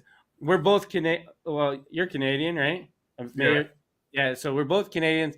We know about Wayne Gretzky. Is he our favorite player? Probably not. Right. But is he the greatest? Probably. Yeah. I still though would put Messi above him. Yeah. See, that's what I mean. I don't care who those two are. The best. They're hand in hand. You're gonna have you put 100 people in a room, I bet you it's going to come back 50-50. Yeah, it's always a toss up, and it's a good argument for sports because it's good we got to see both of them. Ronaldo's got the individual, I find, and Messi's got more team accolades, right? Yeah, Ronaldo. Yeah, I'd say that too. Yeah. So Ronaldo, this is the first year he failed to get a shot on goal in a UCL, a Champions League match. So when they just lost to Atletico Madrid, his team couldn't even get him the ball once. And should be on your team's best player. Yeah, but do you think that? Do you think that's enough? This season was enough to make him leave Man United, or do you think he'll try to stay in because that's his team, and be like, I want to rebuild and win it with this? Or do you I think it's what happens with AD, like we said earlier. Does Tuchel come? Yeah. And who do you bring on or who do you lose? I think if this team picks up, let's just say for the hell of it, let's say they pick up some of Chelsea's players, let's just say they get a Reece James or a Mendy or whatever. I think he re-signs or stays with them. Yeah. If he doesn't see anything and they get, I don't know, let's just say for the hell of it, let's say we fire Arteta and they sign Arteta, I think he leaves. Do you think a lot? But do you think Ronaldo it's too toxic there for how old he is? No, because there's been players who have stayed and that have been older and have stayed in toxic environments. So I think Ronaldo's too competitive. He's not a guy that is chilled for the rest of his career. Just because absolutely. That's why he wanted to come to the English Premier. He wanted to play for the best league in the world, basically. Yeah, and I got to give it hats off to him. He didn't go to Liverpool or Man City. But that's the thing. Would he leave? If he did leave, would he go to them? And if he went there, I think there'd be a stain on his career. What if it was Arsenal? If it's Arsenal, because listen, if it's Man City or Liverpool, they're the two best teams. That's the easy. It's like somebody it's going to the team that's gonna win. You know, Yeah. That's how I feel. But if you go to Arsenal and you win, it'll probably seem like a little bit of a more of achievement, but sour for United fans. Mm. You know, but for me, Give it'd be us the another, better. give me another reason to hate us. Yeah, and I would love, dude, if he went to Arsenal and won it, how great would that be? Yeah. I'd be like, Davis would be like, I got a Ronaldo jersey now. No, but I don't know. I think hats off to the guy, and it sucks that United's in a toxic turmoil kind of part of their history right now. But Right. Hey, Arsenal's looking up. Top 2, baby. Top 2. So this is this is another one. I told you it's a little United. Little United. So first season since 09 and 10 season, Ronaldo has never won a trophy. So he's won a trophy from 09 and 10 season on, except for this year being with United. That's another reason why Ronaldo's got to be knowing all this stuff and be like, yeah, I don't know if this is a good look for me right now being at United. I don't know, man. That's crazy. But it's also crazy that he's won a trophy every single year. Well, yeah, absolutely. You know, that's what 14, almost 14. Yeah, 14 years of winning some type of trophy. That's crazy, you know. And he won multiple trophies in those years too. Yeah, so exactly. It was depending on whatever. It could have been the Golden Boot. It could have been whatever. The Champions League. Yeah, exactly. So it could have been whatever. But for him to not win anything, for it to be Ronaldo, especially, that just doesn't sound right. It's like, and it must be irking him, especially how competitive this guy must be. He must be. Oh, absolutely. He probably, when he joined Man U, he's like, I'm going to win something. Whether it be in the Champions League or whatever, and you end up getting nothing. Like, you literally. Not to say you had a horrible season or it was a bad choice to come, but I bet you he didn't think he would have nothing to show for it. He in his head he thinks he's going to win every year though. Yeah, but so here's this Rio's comments. I'm going to bring it up on United. So this has to go hand in hand with that last one because if you bring in Mbappe, so he's saying with this current team, Ronaldo and everybody. If you bring in Mbappe and Haaland this summer, Manchester United are still not winning anything. So who do they bring in? Doesn't matter who they bring in. So it's like, what do you think about that? I'm gonna put that. I totally agree with him. Yeah, it's crazy because even like you said, even if you bring in Mbappe and Haaland, no, they're not winning it still because it's not a lack of talent. It's an environment thing with Man U.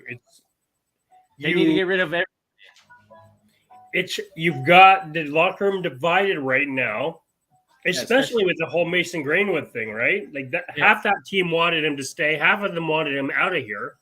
Yeah, because so a lot of them believe that's your environment. They're not even united together of what they want to do. Some of them wanted Ronaldo, some of them didn't, and you bring in Mbappe and Haaland, who both have voices. Like they're like Ronaldo. They're not going to be shy and be quiet. Yeah, but if you piss either of those two off, plus let's say Mbappe and Ronaldo get into a scrimmage or a fight, you're going to have a locker room. Oh, I want to be on Ronaldo's side. I want to be on Mbappe's side or Haaland's side or whatever. So you're saying the men at Man United will never be united. Exactly. That's exactly what I'm saying. That team is not a talent issue. It's an environment issue. And they need to basically rebuild. They need to strip it back down to the core and rebuild. That means new coach, new environment, new players, everything. Now, let's say Ronaldo and Pogba and all them leave or get traded or whatever, transfer, whatever, and the team starts off with say Mbappe and Haaland, then maybe we're looking at them having a chance. But if you bring in Tuchel, you're not gonna. Let's say you bring in Tuchel Mbappe and Haaland, you're still not winning it. I don't care how good that team looks on paper. I think they need to get rid of all their core players, like the ones that've been there for a long time. Well, that's what I'm saying. I really don't understand the whole Pogba thing. Yeah, Pogba should be out of there a long time ago. I don't care who. Pogba, Rashford, all these guys gone. They need a new place, man. They're too comfortable. They're like, I'm at United. I can't do anything wrong. No, that's the thing is, if you finish top 6 and you're Man U, it's a good season, is what they're at now. Yeah, it's like old Arsenal when we finished top 4 and we're just like, okay, we don't have to win. We're top 4 again. Yeah, the same thing. And that's why. It's different this season. We're all stoked because we've been top 10. But I'm saying before. When we were only top 4. No, but that's what I'm saying. Like, we have a reason to be, yes, top 4. It's not, people are like, well, you're only celebrating your top 4. Well, yeah, because look at our last couple of seasons. Last 5 seasons. We have every reason to be stoked about it. Yeah, exactly. We're back. We're back, baby. Yeah, we're ready. So another United bashing. Yeah. So United spent more than $600 million in the past 5 years, and they have 0 trophies to show for. Arsenal have at least 2, 3, 4 in the last 5 years. So we have the FA Cups, we have the Community. I was going to say, I'll take FA Cups. I don't care what you say. I take them. Yeah, dude. So what's everybody saying? It's just like that's crazy, man. 600 million and they had 0 trophies. That's crazy.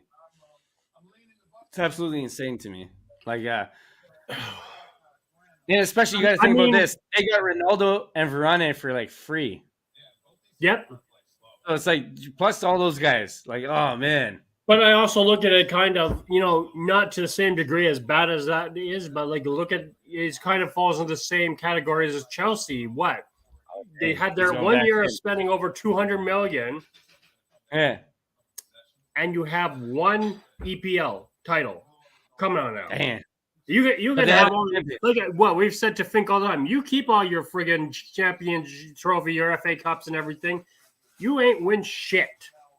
Oh damn! The money you spend, and same with Man U. You spend like you said, 600 million. Especially, Chelsea spread it over a couple of years. A lot of people like the Champions League trophy over every other trophy in history. Mike's one of them. He always throws that on our face. So why this Champions League trophy is so great beats me. I don't care. I want to win the best league, the best of the best. And to me, that's the EPL. I want to beat the Liverpools, the Man U's, the Man Cities. I don't care if I beat friggin' Dortmund for a trophy. Who cares?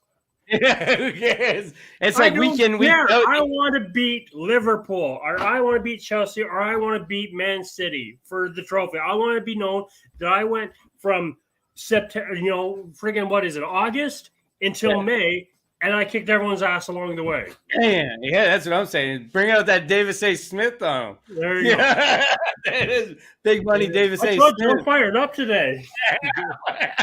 This guy's ready to go.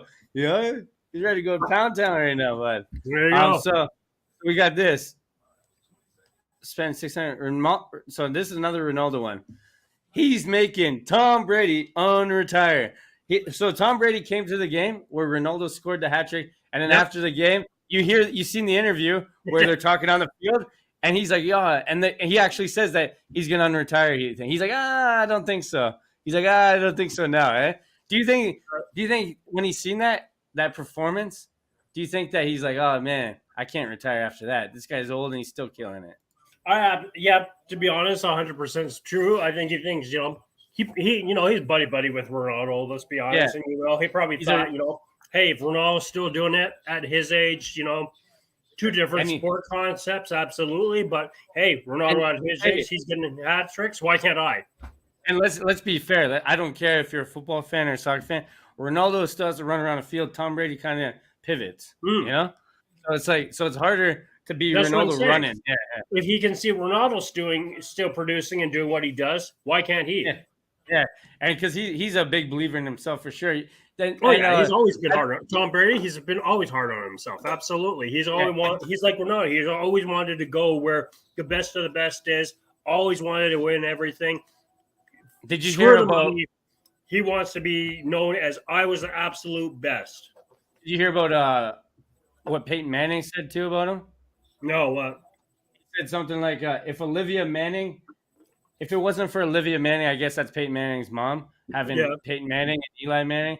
He's like, Tom Brady would have had 11 Super Bowls. there you go. Yeah, fair enough. Yeah, It's crazy, yeah.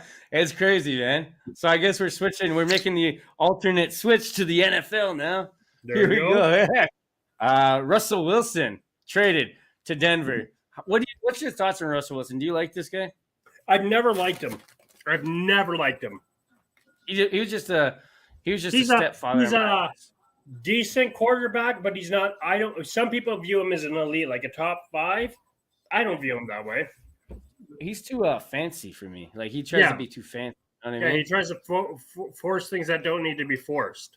Yeah, and do you think he'll do good in Denver? Mm-mm. No. So who's Seattle's quarterback now? They don't have one. They're looking for a quarterback right now. I was gonna say because they don't have one. Yeah, No. that's crazy. Even their backups are free agents right now, so they really don't have any quarterbacks right now.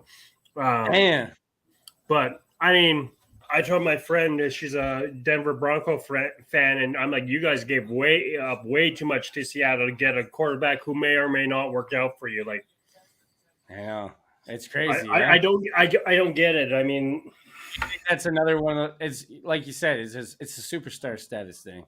yeah, exactly. I want the flashy signing. It'd be like I said, it'd be like as if we signed Ronaldo and Messi. Do you think this could happen? This next one, Baker Mayfield to Seattle, because they're looking and he's looking to leave. As far as that trade goes, absolutely, and I see it coming sooner than later. What do you think about this? What do you think about Baker Mayfield, young, one of the prospects? He's Do you think he did? Do you think he was? Why'd he demand it? What's wrong with this? Because it's a losing team or what? I mean, he got them to their first playoff appearance in so many years, and got them their first win in so many years. But why did he leave? Well, he hasn't left yet, but he wants out. I mean, how put it this way: how would you feel if? Not. I mean, sports a business. It's no different than any other job, right? Yeah. But how would you feel if your employer, I'm going to go look at someone who's probably better than you at doing your job, but we don't know if we're going to get him. We don't think we're going to get him. And that's what he was basically told is we're just going to sniff around. And then the next day they come out and they're like, we want an adult at quarterback. We want an adult. So now you've basically insulted the guy saying that he's more of a child than an adult. Do you think Odell Beckham Jr. had said, "Hey, leave that team"? Well, I mean, Beckham left, And you want, so. And he won a Super Bowl. So yeah, why would he? Cleveland's never going to win a Super Bowl. No, do you think Odell Beckham's like, yo, man, you got to leave and you'll have a better chance? Trust me. That's what I mean. Like, if he won a Super Bowl, conspiracy thing again, too, could be, but still, it wouldn't be unheard of, hey, you need to get out of there. Yeah, but, like if he ends up with Odell in LA or whatever. Yeah. But like I said, how would you react if you knew your employer was looking for a better option? Yes. But, not come out right and saying we don't want you. Because, of course, it's a public relation. We don't want there to be turmoil and say, hey, we don't want you. Speaking of the better option, do you think this was the better option? I personally think it's a better option. See, this one stings for me because I was so sure he was going to New Orleans. I was sure he was going to our team, and it pisses me off. Damn. Now, okay. So, would you as a New Orleans, would you like to see Baker Mayfield come? No, I don't want Baker. No, and I don't think he wants to go to. You don't think Drew Brees could be coaching him? I mean, from what I hear, as far as the Saints go, we're going back to Jameis Winston because I hear Baker's going to either Seattle or the Colts. So I'd hate to see him go to the Colts, but Well, that's why he's preferred it. But the Browns don't want him in the AFC. Like they don't want to trade him to the Colts. They want him out of that division and conference, so they don't have to face him. Who's the guy? So Aaron Rodgers is going back to Green Bay. Yeah, he re-signed with Green Bay. But the other guy just left. Yeah, Devontae Adams is his top receiver. Yeah, just got traded to L.A. or like Las Vegas. But they said that Rodgers knew that was happening regardless. I was gonna say, how is he gonna feel about that? They said he was aware that they were going to trade him. So, but I mean, I thought the big thing. I'm like, did you come back to play with him? And now they're like, oh, bye, your toy's gone. So I'm a casual guy. I don't know much about football, but I know names and stuff like that. But has Aaron Rodgers re-signed, or did he just say he did re-sign? He signed, I think, 1 year for he signed a massive contract. It was like, I don't know, $200 million or something. And basically, as a Packer, he's not going to leave. That's good for him. I like to see players do that, actually. But I like to see players. He is known to be a prima donna. I don't like him. No, I don't. I won't take away from what he does. Dude, I think Baker Mayfield is a stud. I think any team should get him. And I don't think I think especially if you have a quarterback like Drew Brees teaching the ropes. Well, I mean, I get it, but I think he's too immature. I really do. I think he's a quarterback who had a great college career, and he thought he was going to be the next big thing. It's like Nail Yakubov. He thought I'm going to be the next Gretzky or the next. No, Manziel, same thing. Yeah, Manzelli. Yeah. Johnny Football. Yeah, Johnny Football. Yeah, same thing, right? Yeah, exactly. It's always, and the thing is, it's always Cleveland. It's like that city always gets the players who are great talents, and they do crap. Look at LeBron. Look at LeBron when he first joined them. But look at the Flash guy from Cleveland Browns. What's his name? The receiver, and he was like really good. That's his nickname? Gordon. No, not Flash. Oh, Josh Gordon. Yeah. These guys, remember? Yeah, he was like getting over 150 yards every game, and then he got the drug issues. Yeah, but it's always Cleveland. It's like Cleveland is attracted to these issue players, and and like they said, Watson may have signed, but they say the league's still going to probably suspend him for the year. That's crazy. So you signed him for what his contract was 5 years for like $230 million. You just signed a quarterback to sit out for a year, and you're paying him like over $50 million. He's going to sit there, or $40 million, let's say, closer to $40 million. Damn. Hell yeah, I'll sit there on the bench or at home and collect $40 million for a year. Come on, yeah. He doesn't care if he wins. So you're basically saying Deshaun Watson doesn't care if he wins. He doesn't give two shits. No, come on now. So that's what I mean. Why would you want that guy on your team then instead of Baker? I don't. I was worried for what it was going to take in a trade to get him. And I told everyone, I told number of people, I'm like, I want him, but I do not want to give up a team's future for a quarterback who may or may not play this year. So it'd be no difference. It'd be like if you wanted to trade for Mason Greenwood, talented as hell, but I'm not giving up everything for a player who I may or may not know will play again. Let me say this to you. If Drew Brees is talks to young Baker Mayfield, like, yo, come under my wing. Let's do this. This is a good spot. Would you be upset? You'd absolutely be upset. Not. I don't want him. No. The trade. We're not saying that. We're not saying if you want it. The trade happens. Right. Drew Brees is like this. It's happening. Now you're telling me right now. I want you to be honest with me right now. Right. When Baker Mayfield comes to town in New Orleans, dressed in that gold and black, you're gonna be like, man, fuck this guy. Right away? Or are you going to give him a chance? I don't give him a shit of a chance. Damn! You're a hater, bro. That's a hater. Absolutely. I don't care how good he thinks he is. Absolutely not. Damn, I think he'd look good. And underneath a guy like that, a slinger like Drew Brees, oh, damn, he has lots of learn from that guy. No, I don't want him anywhere near my team. Absolutely not. Damn, bro, that's crazy. You're scared of all the. You're scared of all the. I don't like. You're like, oh, Cleveland, get away! You're bad luck. It's not even that. I don't like the prima donnas. You're paid. Hey, Odell Beckham Jr. left, won a Super Bowl. Baker Mayfield leaves Cleveland, goes to Saints, wins the Super Bowl, maybe. You wouldn't be happy. It would be because of Baker Mayfield. I'll tell you that right now. Yeah, you would never. Even if you guys won, you're like, nope, Baker Mayfield. Get out of here. You didn't do anything, Baker. No, you'd be like, oh, check me out next year, eh? Baker Mayfield. Pick me. No, I don't know. I guess. So how about this guy? Julio Jones, released from Titans. This is the same guy from Atlanta Falcons, if I'm not mistaken. Yeah.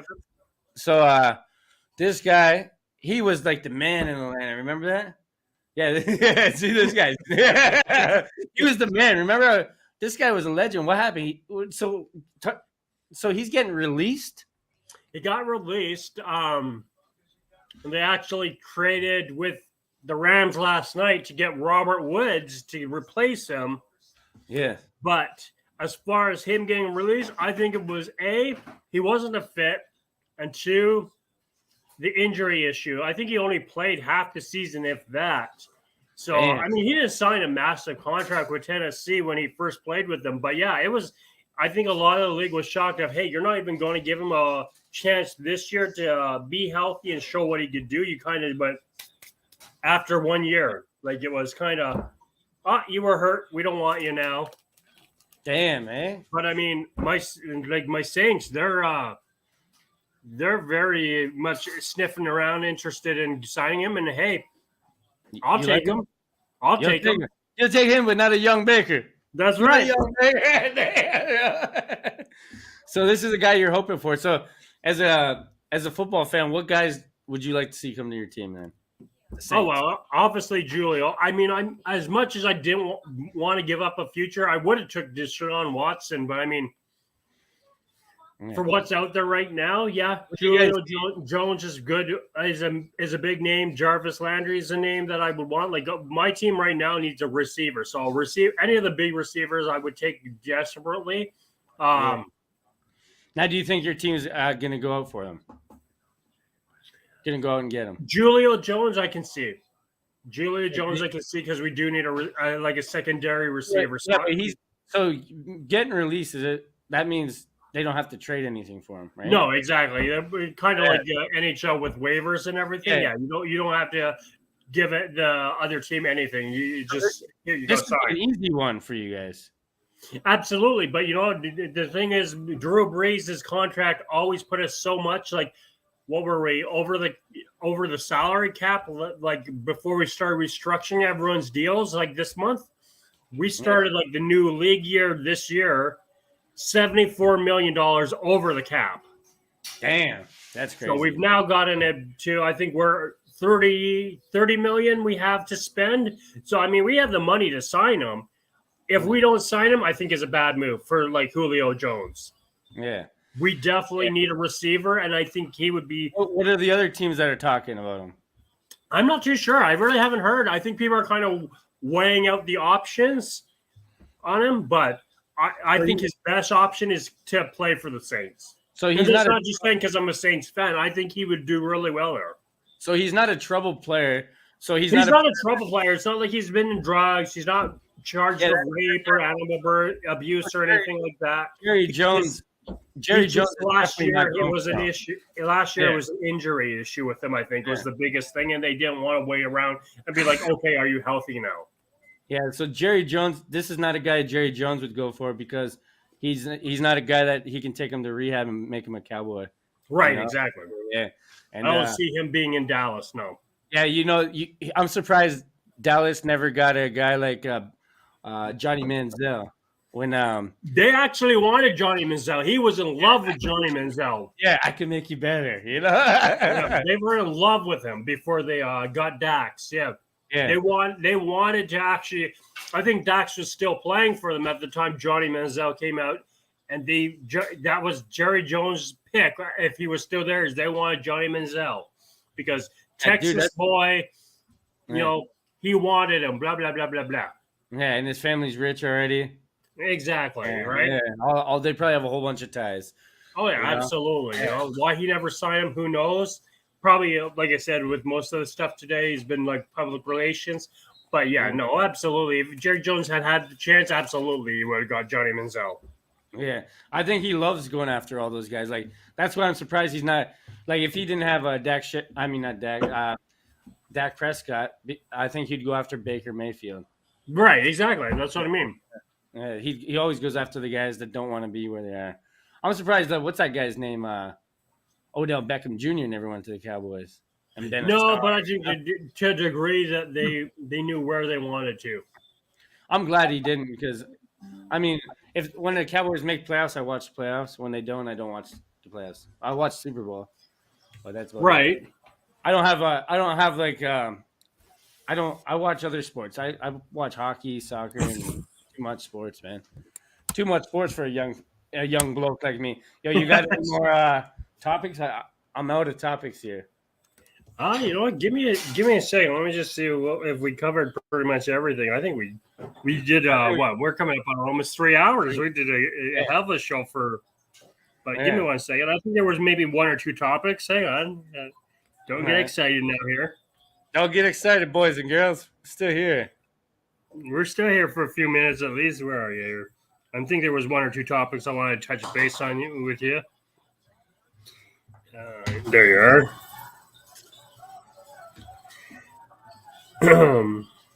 There we go. We did that one. We did that one. We did that one. We did that one. All right. That's one. What is okay? So I got 2 topics before we probably wrap it up. Right. What is?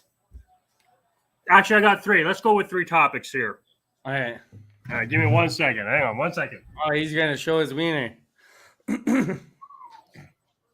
Yeah, Dan. That was a good show actually today. It was long and it was never dead. It was nice. I liked it. Beautiful show, man. We're here every Sunday, folks. We're here every Sunday.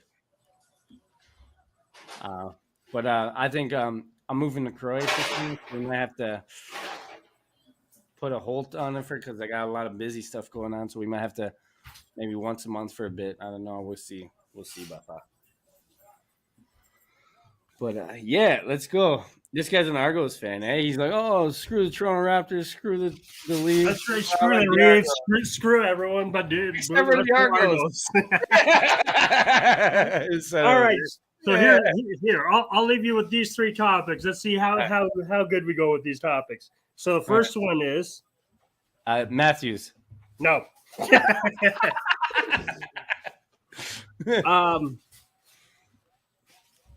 Russia gets kicked out of the World Cup. Moscow gets kicked out of the Champions League and all this, and now they're all crying, blah blah blah blah, nothing to do with us. Yes, and they're now appealing to the suspensions or whatever you want to call them. Are they out of a line to really cry foul and say that's not fair? No, how the hell are teams going to travel to Russia to play in a game? That's what I mean. Well, didn't Poland get their game against Russia suspended? Yeah, there's no way a professional team is going to a war zone, a war-torn. No, so that's what I'm saying. Do you think that the FIFA or whoever, because it still impacts, the Russian leagues and teams like that, like even not take away even the World Cup? Well, the Russian government's making money off it, so no. Right. So that's what I'm saying. Do you think that the league was out of line to say, "Hey, you're out"? No, because it was the Czech, the Polish, and I think there was one more country who said, "You keep them in the cup, we're not playing." Oh, the only way I'd see it is if all the proceeds and all the money from that game that they would make goes to the team that they're playing against. That's the only way I'd see it. That they're not making any money, but they're not making good luck proving that or showing that Yeah, and if they win the Champions League, which they probably won't because they never win. Moscow would never win it. If they won it, they still don't win anything, and it means nothing to them. It's that asterisk again, and the money, like you said, like you said, if Arsenal finishes top 4, 300 million, guess what? That money, you don't get that money. That's going to go to whatever country or whatever you choose to. Yeah, exactly, and that's how I feel. If they give up all the money and they just do it for fun, okay. Sure. That's what I mean. I mean, that Polish game has to be played at some point. Where it's going to get played, who knows? Well, what are they going to do? Just give the Polish team the advance? They advanced to the Well, next that's what I round? mean. I'm wondering, well, I mean, does Poland play, or are they? Do they get to qualify automatically now? Because they Look just at said it's canceled. They haven't said if it's Look doing at this. like this. Giordano traded to the Leafs. Good. That's the trade you wanted. There we go. I knew it was coming. Is that real? Is that real? Let's check this. Let's check the ticker, eh? Check the ticker for the latest. I think Oh shit! is it real? Mrazek got put on waivers. No. Yep. No. Yep. Yeah. They put Mrazek on waivers, and they signed some goalie, Harry Sateri, to a 1-year goal move. That's the goalie we're looking for, baby. Harry Sateri and Eric Calgren are your goalie, Leaf fans. Good luck, and watch you get knocked out. You're getting swept first round of playoffs. No. So- better yet, you're not making the playoffs. So did we actually get Giordano? I'm not seeing that move yet, but it could be brand new. It could have just broke, but I'm stoked. Your Leafs, the Leaf Nation, you know what? You have nothing better to do but Screw cry you, Davis tonight. A. Smith. Screw you, Davis A. Smith. I'll tell you what. Th- I'm here's gonna tell you a- this. Let's look at this. Let's look at the latest trades here, baby boy. Look at this signings, trade tracker. I'm looking at the trade tracker now, boys and gals, on the UCL. So, You got anything on Gio? Gio, I haven't. I just got the Hag trade. No Gio yet. Yeah, it'll trade tracker because it'd show it for sure on TSN. This guy probably gets us all riled up for no reason. Yeah, you got us all riled up. You son of a bitch, you got us. Yeah, I think Giordano. I'm not saying anything. I just brought up his news tracker on the score. You're like friggin' nothing. Yeah, that guy gets us all riled up. This guy gets us all riled up. I'm about to rip my shirt off. This guy. Damn. Leaf fans calling for a Stanley Cup right now. I call nothing. Mrazek still hasn't been claimed off the waivers, but I think so. But no, Mrazek is on. Mrazek for sure. Yeah, has been placed on waivers, so he's gone. Unless obviously no one claims him, then it'll just be AHL.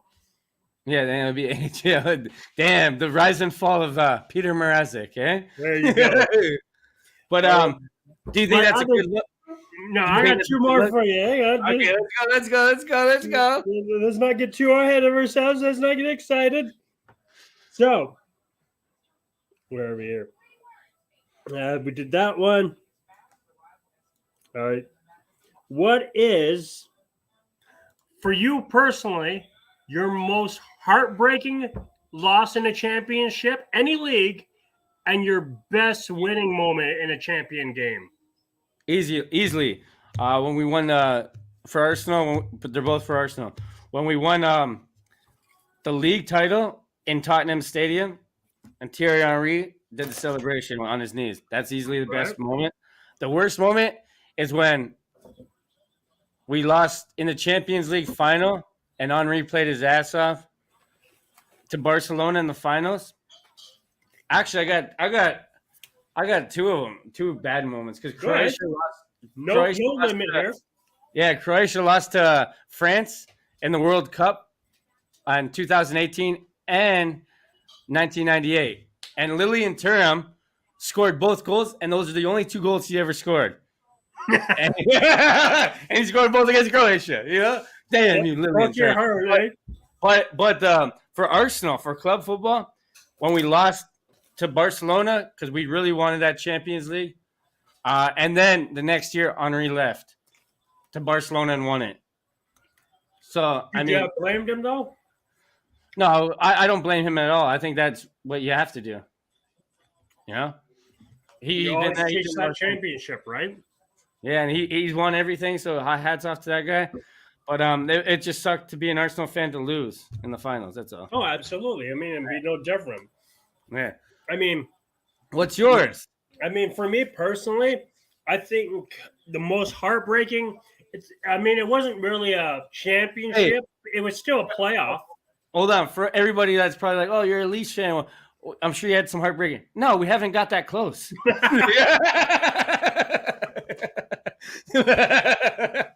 I mean, I think for any of the teams I followed, Saints, Arsenal, anything, I think still the biggest one that I've been around to actually witness are my Cubs finally breaking their freaking curse and winning the World Series. That is huge for me. You know, that team went, what, 105, 107 years and didn't win a World Series? Oh, dude, I'll tell you this. Another good one was the Raptors winning because I've been a Raptors fan since day one. And when I seen Kawhi Leonard hit that same jumper against Philly, and I remember the same one Vince Carter shot, and he missed it, and it goes in right there. I knew we won, and that was the biggest moment. I was like, oh my God, that's crazy. See, the only issue I have with the Raptors championship win, there's only one, and I don't hate the Raptors. Don't get me wrong. Before everyone goes, oh, this guy just hates Toronto. Period. No, look at his hat. He's a little sailor. Good. Oh, Dan, you're gone, eh? He's off. What happened to him? I don't know what happened. But I think that's it, I guess.